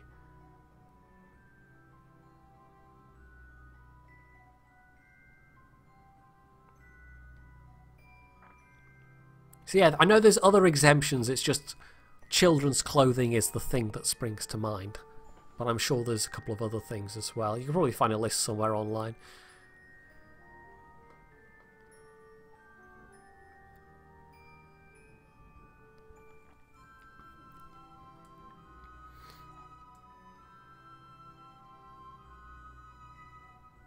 So this looks, again, like a nice, relatively flat, even surface. It's quite interesting terrain on Ceti. It's a lot more... Like, Iota looked like the result of a major impact between two bodies. Ceti looks a lot more like it's as a result of lava flows. But again, it's quite a young-looking surface. There's not a lot of cratering. Not a lot of fresh cratering, anyway. There's a couple of areas, a couple of dimples that might be old eroded craters. I don't know how much they... I mean, last time we had Jade of Mar here, who probably could have answered this if I'd remembered to ask it at the time. But I don't know how much with the things for the bodies. What's the word I'm looking for? The textures for the different bodies in Galileo's planet pack. I mean, I'm guessing they're based off the real-life moons of the solar system. But I don't know if he's kind of thought about, like, okay, this looks this way because crater impacts, or this looks this way because of volcanism. You know, I don't know if there's a level of thought that's gone into it. But there might have been. I don't know. Right. 490 meters a second Delta V. We're not going to do a quick save this time. Right, that's 20 kilometers we've actually hopped over. So yeah, I could have made this a much more efficient drop. So we'll grab the science and everything and try and take off and re-rendezvous with the command capsule. And we'll just have to hope it's enough. Because if it's not, that's a bit of a problem. We might just have to go back to the quick save and pretend this particular little extra excursion didn't happen. So let's once again grab all of the science. We don't need to have them all get out of the thing this time. Just John's all to get the bits from the experiments and reset the experiments. EVA report, surface sample. Oh, and we need to put down a flag as well. Damn these perfect landings. Well, you know, I'm basically cheating by using MechJeb. Don't be too impressed. If it was me trying to land, there'd just be a little crater and a wide spread of debris and 3 dead Kerbal-nauts. So, yeah.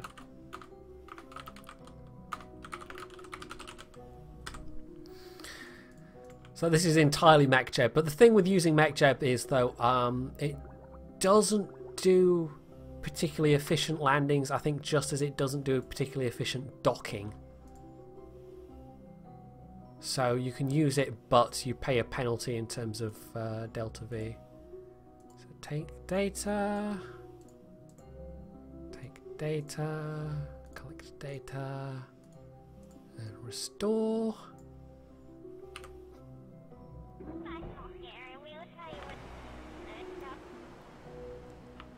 Oh, apparently we haven't done a crew report.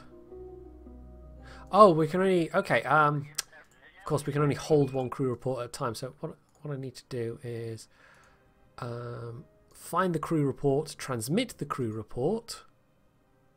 I think we've got enough. Yeah, we've got loads of electric power. That's fine. Right, EVA, atmospheric, blah, blah, blah, blah. Temperature scan, seismic, EVA. No, okay, we'll just transmit all the EVA reports because it's not seeing one that specifically says crew report.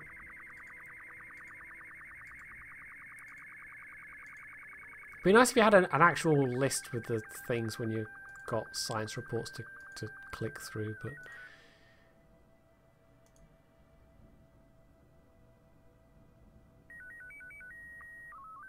okay.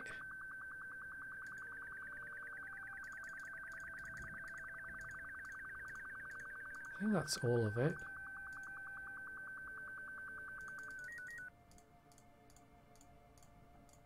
So much clicking. Right. Oh, right, it's in a separate button there, isn't it? Okay, that doesn't go in with the... Okay, crew report, and then we can transmit this. And because crew reports don't take a lot of data, that's actually quite a quick one to send off into the ether. Oh. Didn't mean to do that. Oh, actually, I could just take a little screenshot while we're here. Why not? I was, however, trying to hit the hotkey and I reached up too far and hit the function keys instead. So, doing fine. We're doing fine on... right, that's at 25, so I probably want to make it at like 50. Because we're going to have to phase round to meet up with the command module. So, about 450 meters a second delta V. We could dump some of the monoprop if we needed extra delta V, or else just use the monoprop to push ourselves around.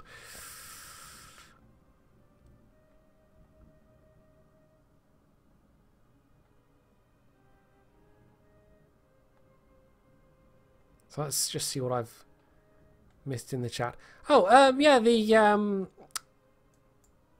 World of Tanks patch, they seem to be using the NA server as a whole as a kind of extended test server, which, as people have pointed out, for stuff like the matchmaking, they couldn't really test that on the test server because everybody makes beelines for the tier 10s, so it kind of makes sense. But yeah, it does. Like, it'd be nice if they just say that that's what they're doing, and instead they've kind of just rolled it out and kept a little bit closed-mouthed as to why. they've rolled it out. But no, it's I can see why they've done it that way. But with the warships patch, they actually also got that a day early, so the Americans are playing with the French ships already. Although I think tomorrow, I think that's when EU gets the next warships, or the latest warships patch. And it's actually a pretty good patch overall. There's lots of nice rebalancing going on. And it's a good thing that today I finally got the Duca d'Aosta replay that I've been looking to get for my review. But my idea was that this time I would hang on until I knew the final stats, so that video will be up in the next couple of days probably, now that I've also got a decent bit of gameplay to go with it.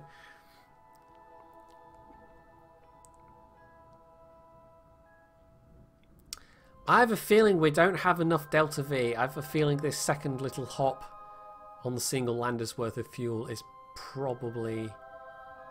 yeah, I don't think that's going to work.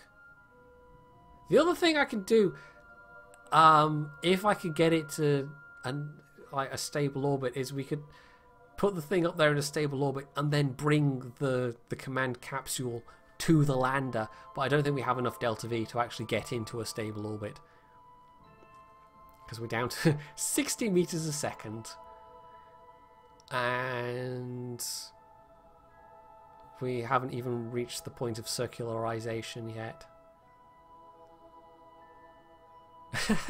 No, I think 2 landings on a single tank of fuel, if I'd done it more efficiently, if I'd landed more efficiently the first time round, may have been possible, but because I had to make a quite a large hop, and MechJeb had to change direction for the lander because I couldn't tell which way I was pointing the lander, because you can't tell which way you're pointing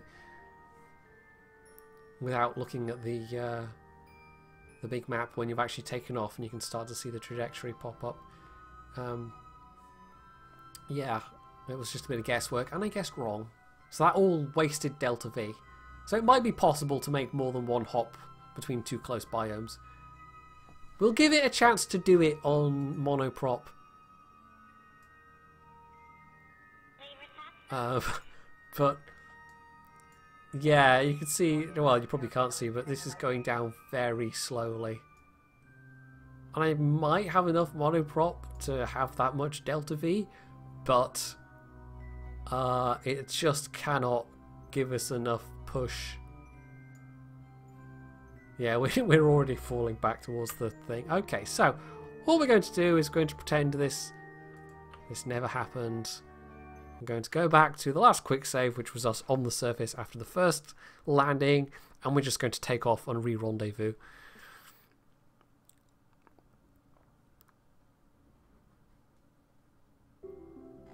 So, yeah.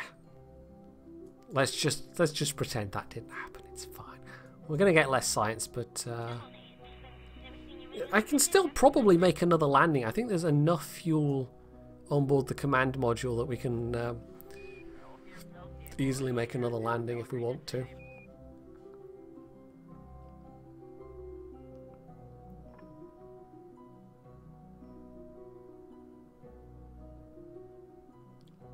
I did play a couple of rounds on NA. I actually jumped into the TOG, and there was one game where there was a couple of Berts, and I got hit a couple of times, but the stun effect wasn't particularly strong. And then I played a game in the, I want to say the KV4? Did I try the KV4? Or was it like the IS-3A or something? I can't remember. But yeah, the bigger arties definitely, they cannot hurt you in the same way they could previously in just like one go. It takes a lot more shots to do the same amount of damage. But I don't really have any RT on NA, so I can't try it myself directly. I can only be on the receiving end of it. The stun effect might be a little... It might be a little on the long side. But I think it is still... I think, in my eyes, it's still a step in the right direction. I think they've moved much closer to a position where artillery is genuinely a support class instead of a horrifically unreliable primary damage dealer, which is what it was previously. Yes, Latiku Mafia, I have no artillery on my EU account either. None at all. And anybody that says otherwise is just clearly fibbing. And anybody that has screenshots and videos that say otherwise is just... They've been hacking my internet accounts and just photoshopping things. That's it. Yeah, totally.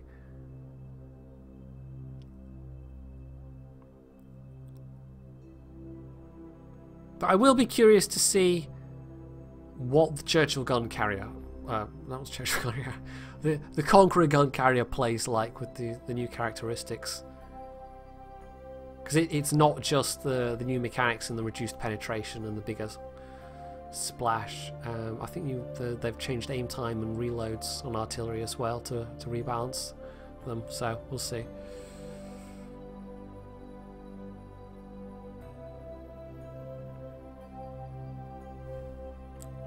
So overall, like, this is going to be the much less Delta V efficient way of doing this whole thing of redocking, grabbing more Delta V and then landing again.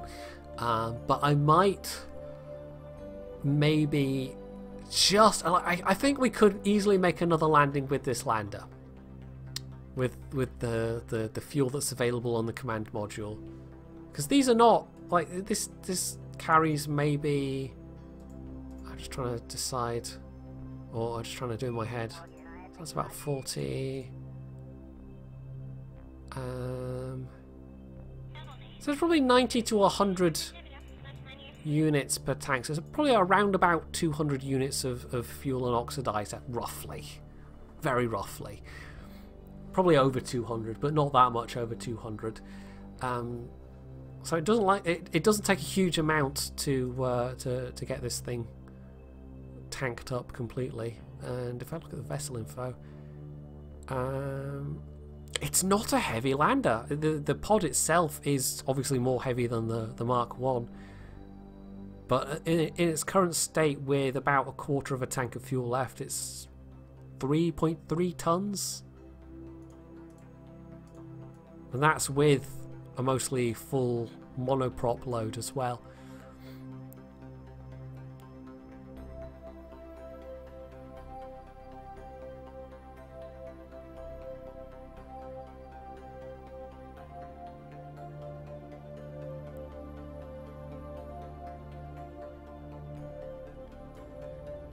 Oh yes, the Sexton. We'll see what the Sexton's like. That's obviously the question on everybody's mind, is what's the old Sexton going to be like?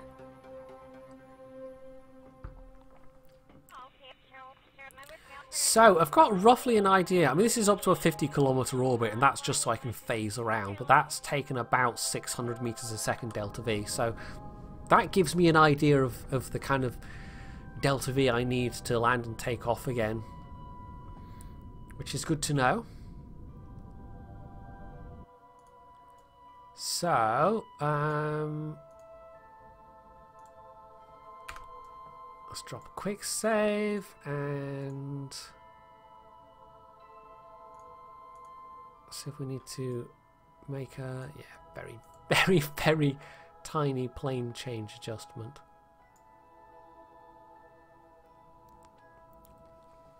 Hey, Uncommon. Oh, they're going to leave. Oh, okay. So the Lefebvre is going to be just as overpowered as ever. That's good to know.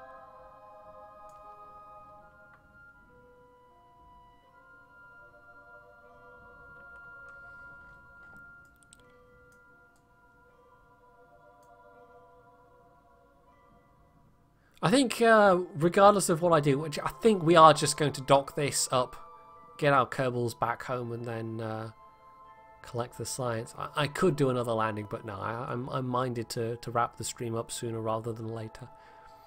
I don't necessarily even need to dock this thing. I could just spacewalk them over if I was going to be quick about it.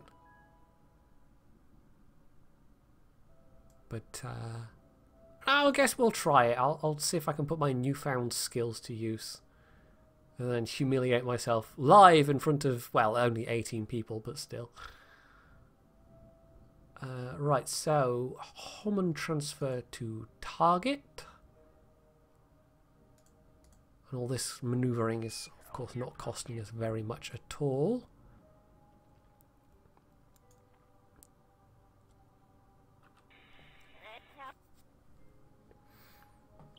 If I'd had this in a wider orbit, the command capsule, I could have actually used less delta V on this thing taking off, but we would have had to land from a wider orbit.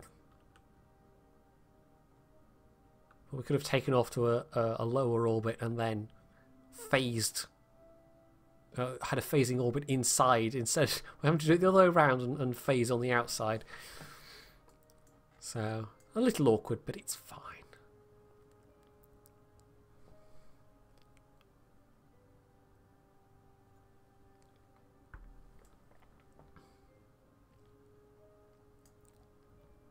So how are we doing?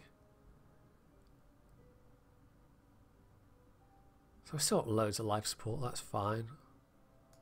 We've fulfilled our Explore Ceti contract in full, and we've also got the world first milestone, which actually gives us some rewards as well. Oh, and here we go. This is the stage recovery message, because it gives you a little notation from the stage recovery mod. So the stage value was 116,000. That was the launcher stage for the rocket. The traffic cone, the bowling pin, whatever you want to call it. We got 42,000 back because it landed quite far away. So it was still a decent chunk of funds back, but yeah, it just goes to show you how much of the value of the rocket was in that launching stage. It was over half the cost of launching it was in the launcher. The actual command pod itself.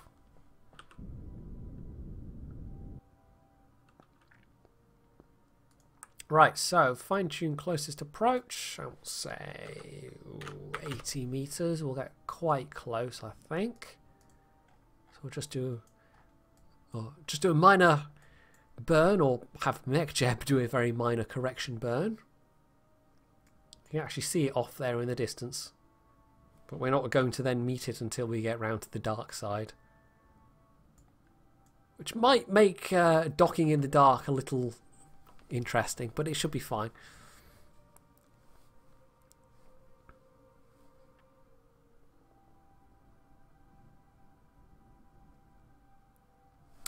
And then third and last we have intercept target, match velocities with target. There we go.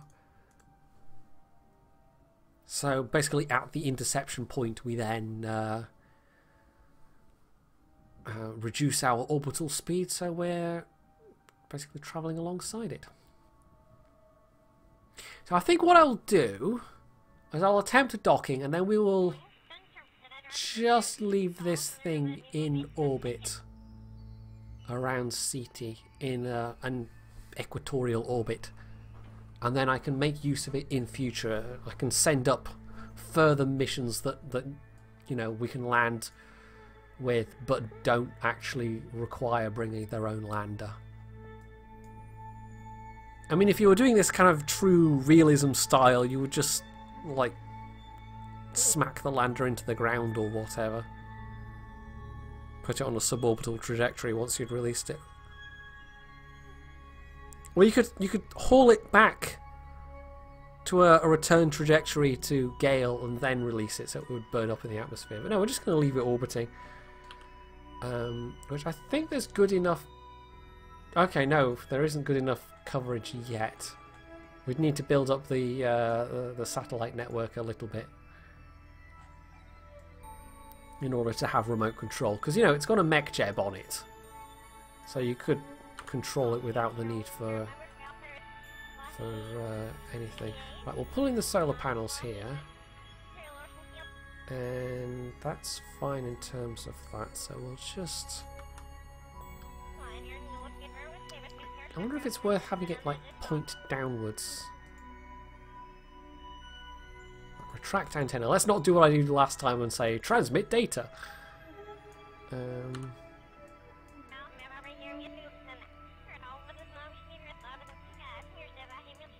where's the... This is the part that always confuses me, is trying to use the rotation tools. Do I want... No? So we can't find one of the automatic ones that kind of gets it pointed the way I want it to be pointed. Right, I think, yeah, we'll just have it point downwards. Everything's nicely lit up. I made sure of that. Right, then we'll have it just station keep. And then, okay, so this is the point where life gets a little bit interesting. So we'll get rid of that. Right, so this is Navy Fish's docking indicator. Basically, it gives you a 2D, like, set of axes so you can line up with where you are and where you want to be. And I think it automatically, I have up till this point been kind of manually setting the target, but I think it just automatically shows the nearest docking port. So you don't necessarily have to set it. So we're going to do this all in the dark. And I'm going to be flailing around because I suck at using the controls, but oh no, that's the wrong way. But at least I now have some indicators to work with. That's the main thing that the Navy Fish mod gives you. So switch over to docking mode. We've got RCS on, and this is the point where I start randomly stabbing keys to see what does what, because I can never remember. So we're drifting slowly now towards it. Some little puffs of... Right, so I think we want to get the yellow one centered. Except that doesn't look right.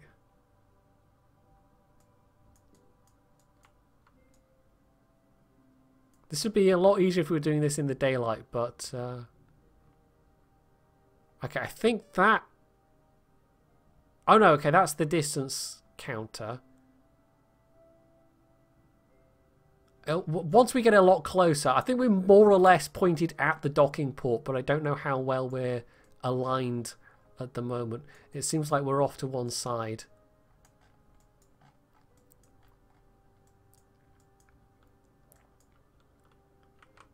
This is the point where, actually, if I'm pointed that way, I should also keep that open. I do, in theory, have more than enough monoprop. One of the things when you're using the automatic tool, the MechJeb automatic docking thingy, is that it's very wasteful with monoprop, and so when I put monoprop on designs, it tends to be that way. It tends to be way more than is needed because MechJeb is just so wasteful. So I think I probably have way more monoprop than I need. So we're just creeping slowly forwards.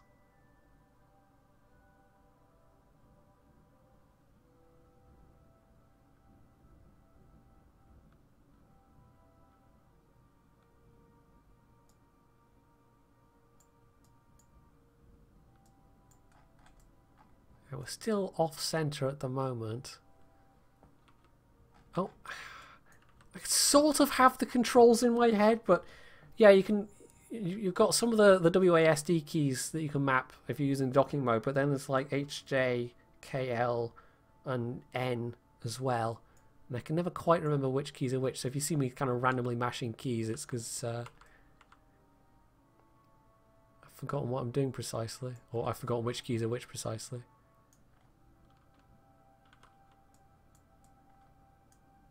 Yeah, I watched people do manual dockings on like people that are a lot better at KSP than I am, that just kind of effortlessly do manual dockings. And obviously they've had a lot of practice, but even so, I get a bit jealous because it's like, how do you make this look so easy?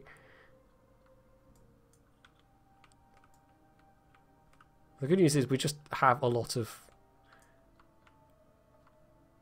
oh, let's actually slow down a little. A lot of monoprop is the thought I was going for there.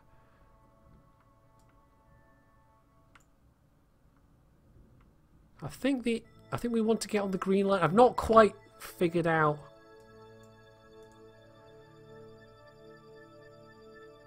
Yeah, I'm not quite figured out which indicators are which, but you just basically want to get everything lined up.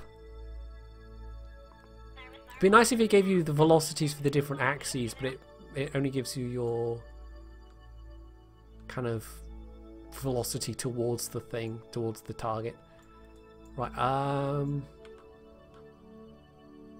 do I want to be that way a little? I think I do. I think we're getting away with only having the two RCS clusters, because I made it the more inclined RCS cluster. So let's I think we're getting there. This is looking better.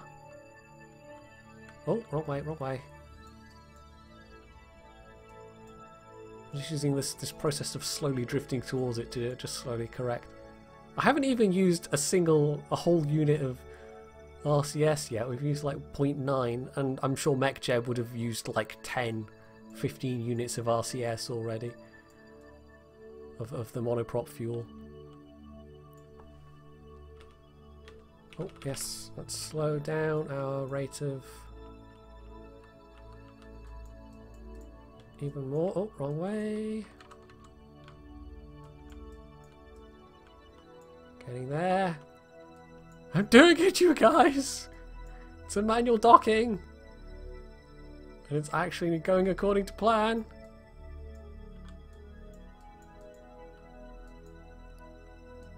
Oh, wrong way.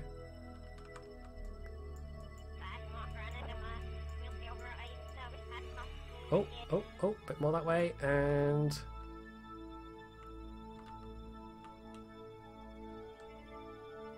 that's it. Nice and gentle, and there we go. There's the magnets. Hey! We did it! Hey! Right. So, nice. So let's shut down that engine. One thing that is slightly awkward is that I wonder if I can get away with that. Oh no. I keep doing that. I keep clicking on the transmit data button when I don't need to. Yeah, we're going to have to leave that. Like, that is yeah, in order to have this thing dock in future with the MechJeb, I've put that aerial in a really bad place, actually. That's one thing I need to change about this design, is to have that aerial in a different place. But anyway, so we've docked in the dark. It's only my second ever full proper manual docking. We can collect all of the data. And we can transfer back our brave Kerbal-nauts and get them going back home. So, transfer crew. But you can't transfer multiple people at once, but at least you can do this these days without needing a mod. It used to be you had to get them out to spacewalk. So yeah, I think what I will do is I will actually bring this particular pod back so it smacks back into the atmosphere and breaks up, basically, because yeah, there's a couple of things I think I need to redesign. The aerial is the main thing, but I might maybe try and squeeze one or two more fuel tanks in there, just like small ones. So what I can do is, where are we?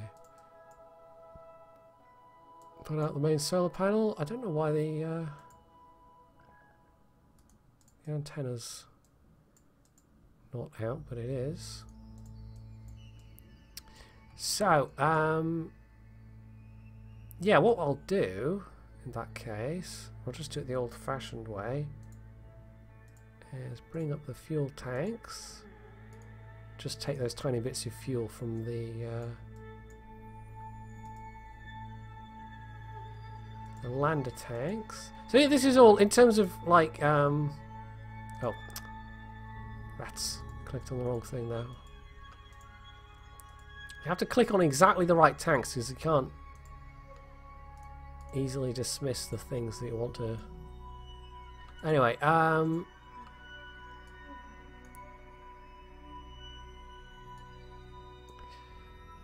what was I saying? Oh yeah, yeah, it's tremendously wasteful in terms of money not bringing this back with me, but it's fine. Like actually just like deliberately destroying it, but money's not really a concern for this particular playthrough. It absolutely isn't. I can also dump. Yeah, we'll just dump our waste products into the lander as well, so they'll harmlessly burn up in the atmosphere.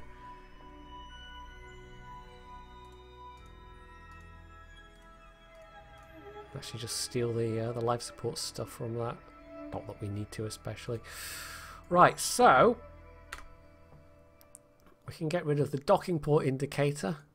I'm genuinely pleased I managed to do that, and it didn't take ages. So, maneuver planner. Return from a moon. And we won't try and... I don't think we'll try and reorbit Gale. I think we'll just go for a hot reinsertion. Oh baby, talk dirty to me. Yeah, we'll go straight for going back into the atmosphere because we do obviously have a heat shield on this thing. So let's see if we can't tweak that a little to get a closer. Oh.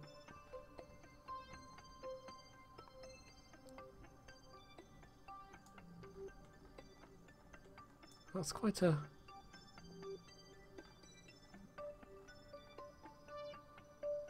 Alright, oh, that's better. 119.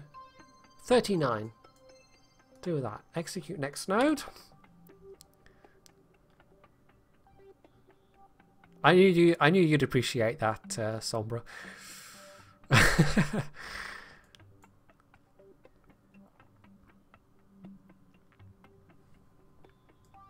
So this has been a highly successful test of the chaser. The operational whatever, I can't think of how to pass that sentence, but the in operation, let's put it that way, in operation the lander has revealed itself to have one or two minor flaws, but very minor flaws. On the whole, in terms of stuff I've designed in the past, sometimes it takes multiple goes before I iron out all the bugs, but no, this has been a very highly successful first test of the Mark III Chaser. So there you go, Chaser. You did something right today.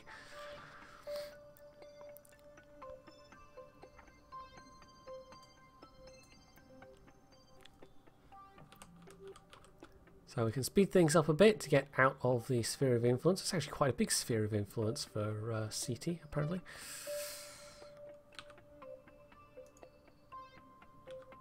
So much life support.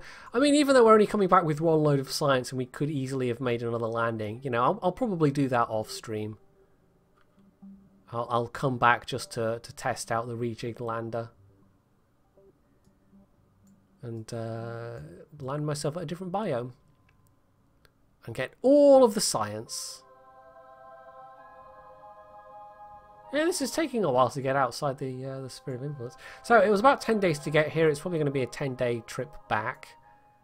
I won't make you sit through it in real time. It's not 10 Earth days, of course.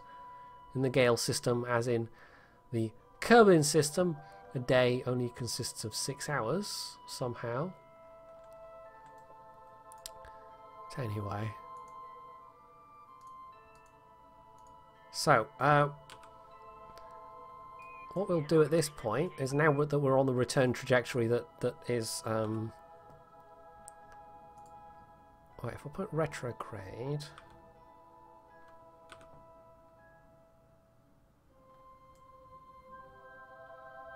I think it's retrograde I want to point.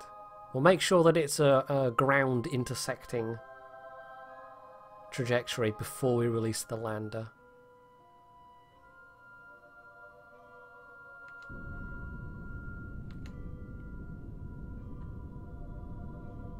Because that way we know the game will definitely count it as having been destroyed.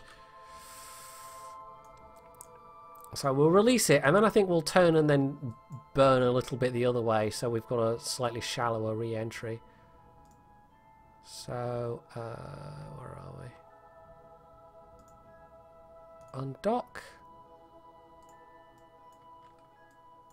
So it's just going to gently float to its doom, which is fine.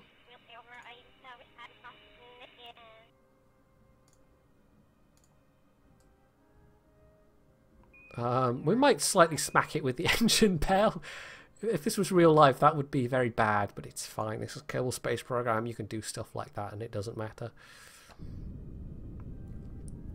Right, so we're burning out a bit just so my periapsis is slightly above the ground, so we're not coming in at quite as steep an angle.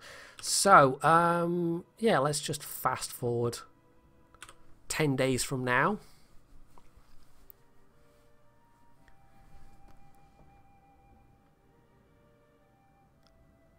Private servers for World of Tanks. I don't think that would be possible, because so much of the like Wargaming would have to release the server code basically,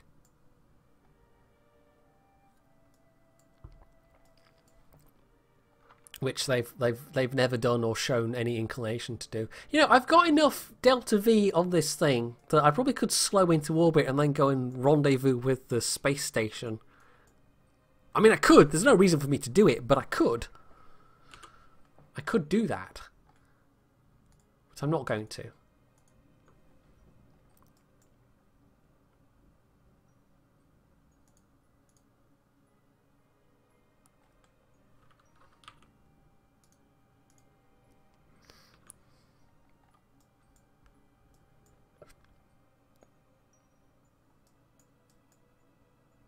Right, so about 200 kilometers.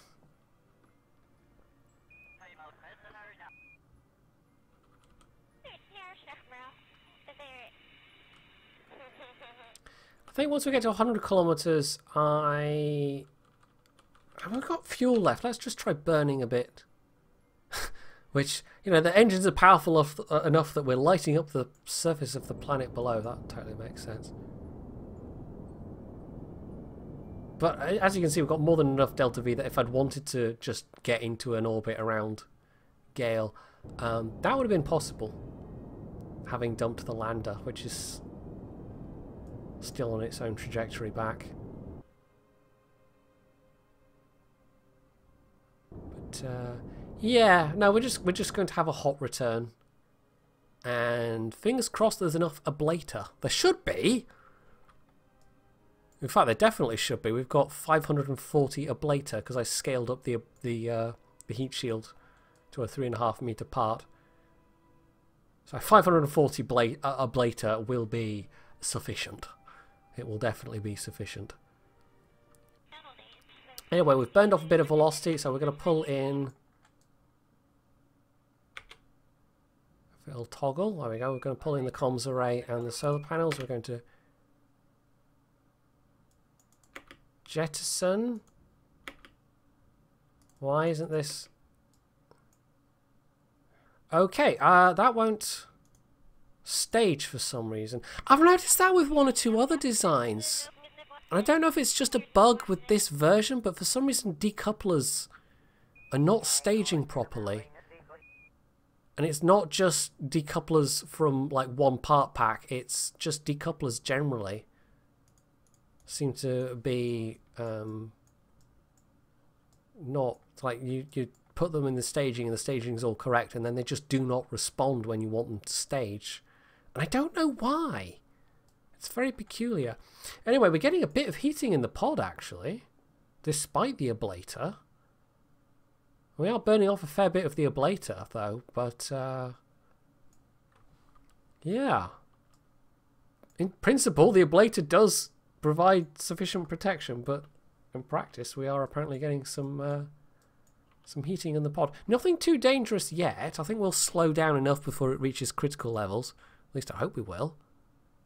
It's definitely climbing a little bit.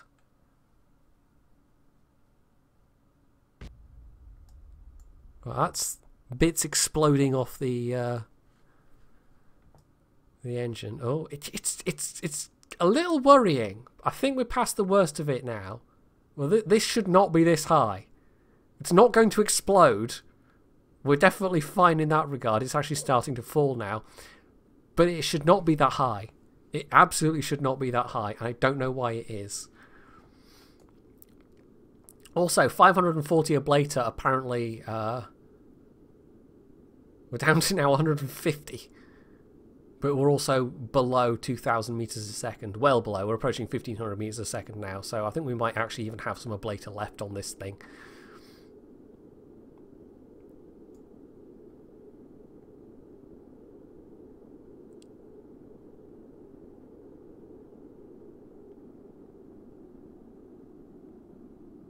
I'm completely missing... I'm just having a little scroll of the chat here, which is why it's scrolling in and out on KSP. But yeah, completely missing all the stuff that's going in on the chat. Don't know why you're all talking about this World of Tanks game. I don't know what that is.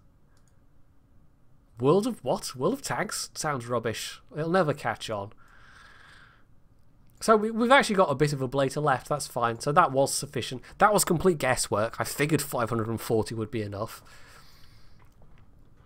And apparently it was. So that's fine. We'll just pull up the... is it surface info I want? There we go. So wherever we're coming down, it's actually over land rather than over ocean, because... yeah, our sea level altitude's 14.5, but our true altitude's below 14, so we're coming down over higher ground slightly. Any earlier streams? Well, I mean, sometimes I stream earlier, Far Berserker. Today streaming late was just because I decided to stream when it was later. But I mean, with KSP, you're pretty much guaranteed of the VODs being up on YouTube anyway. Why? Oh, you know why I was complaining about it wouldn't stage before? It's because I was still in bloody docking view. So that wasn't a decoupler that was mucking around that time. That was because I was in the wrong mode. I was in docking mode rather than staging mode. But I have had that happen in staging mode. Decouplers just haven't gone off for some reason and I have to do them manually. I don't know why. So I was blaming the game there that time for a thing that it wasn't actually the game's fault. So let's have a look at them all in there. Now we've shed the rest of the craft. We can do this without the FPS going in the toilet. So yeah, this design, I'm actually quite pleased with this. This was its first full test. And nothing exploded. Come on. Parachutes. Parachutes. Oh, it's fine. I just noticed actually the ground seemed to be getting a bit close. I wasn't paying attention to this, but no, we're still a good several hundred meters up. But it wouldn't be the first time I've done that where I haven't deployed the final parachutes in time and smacked into the ground and killed everybody. But not this time, not today. So there we go. This is now just coming down at a gentle, sedate 6 meters a second. Oh, we'll speed up a little bit. I'm very definitely keeping a close eye now on the true altitude.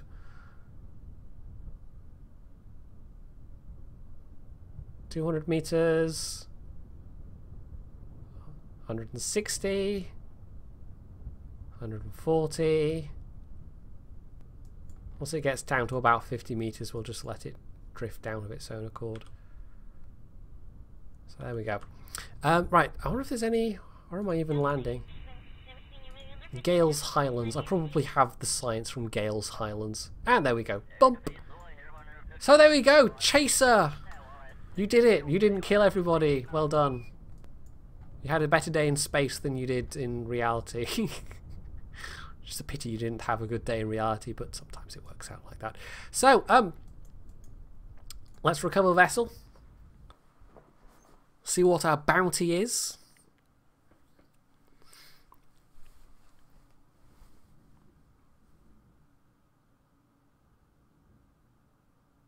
If it'll load sometime today.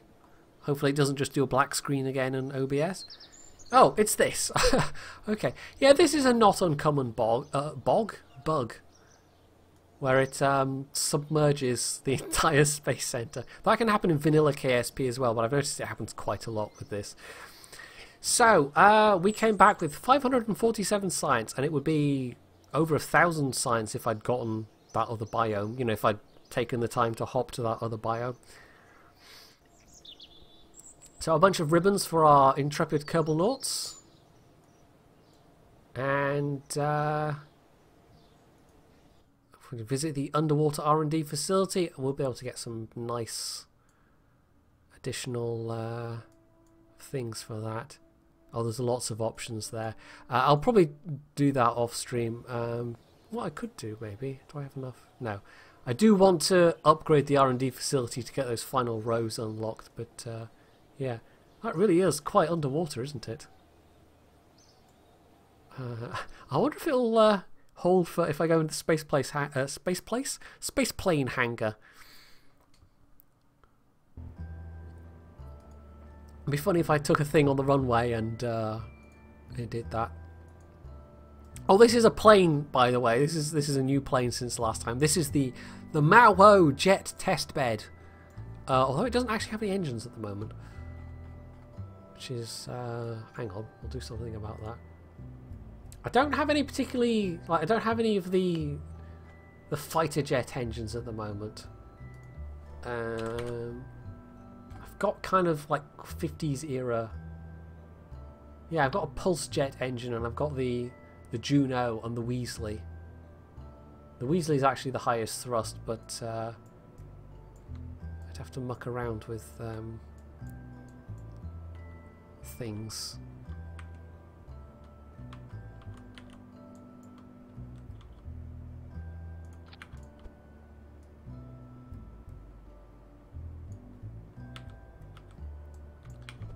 Right, let's just how did I do it last time?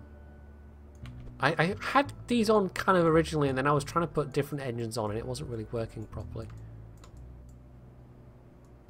So we're going for the Gloucester Meteor look with the split intakes.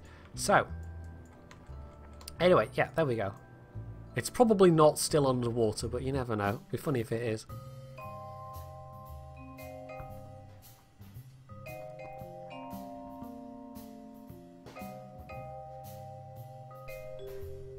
It's one of the downsides of having so many mods is I think it does take a little longer loading between scenes because it's got more stuff to shift around in memory. Oh, no, it's not all still underwater. Oh well, how sad. We'll take the Mao up for a little spin anyway, just to finish the stream off. But that was a pretty successful mission, I think. So yeah, this is actually a two-person cockpit. So I'm not sure which pack these engines come from. It might be like whoa, hello. It might be like the Airplane Plus pack. It was fine. It was fine. Completely fine takeoff.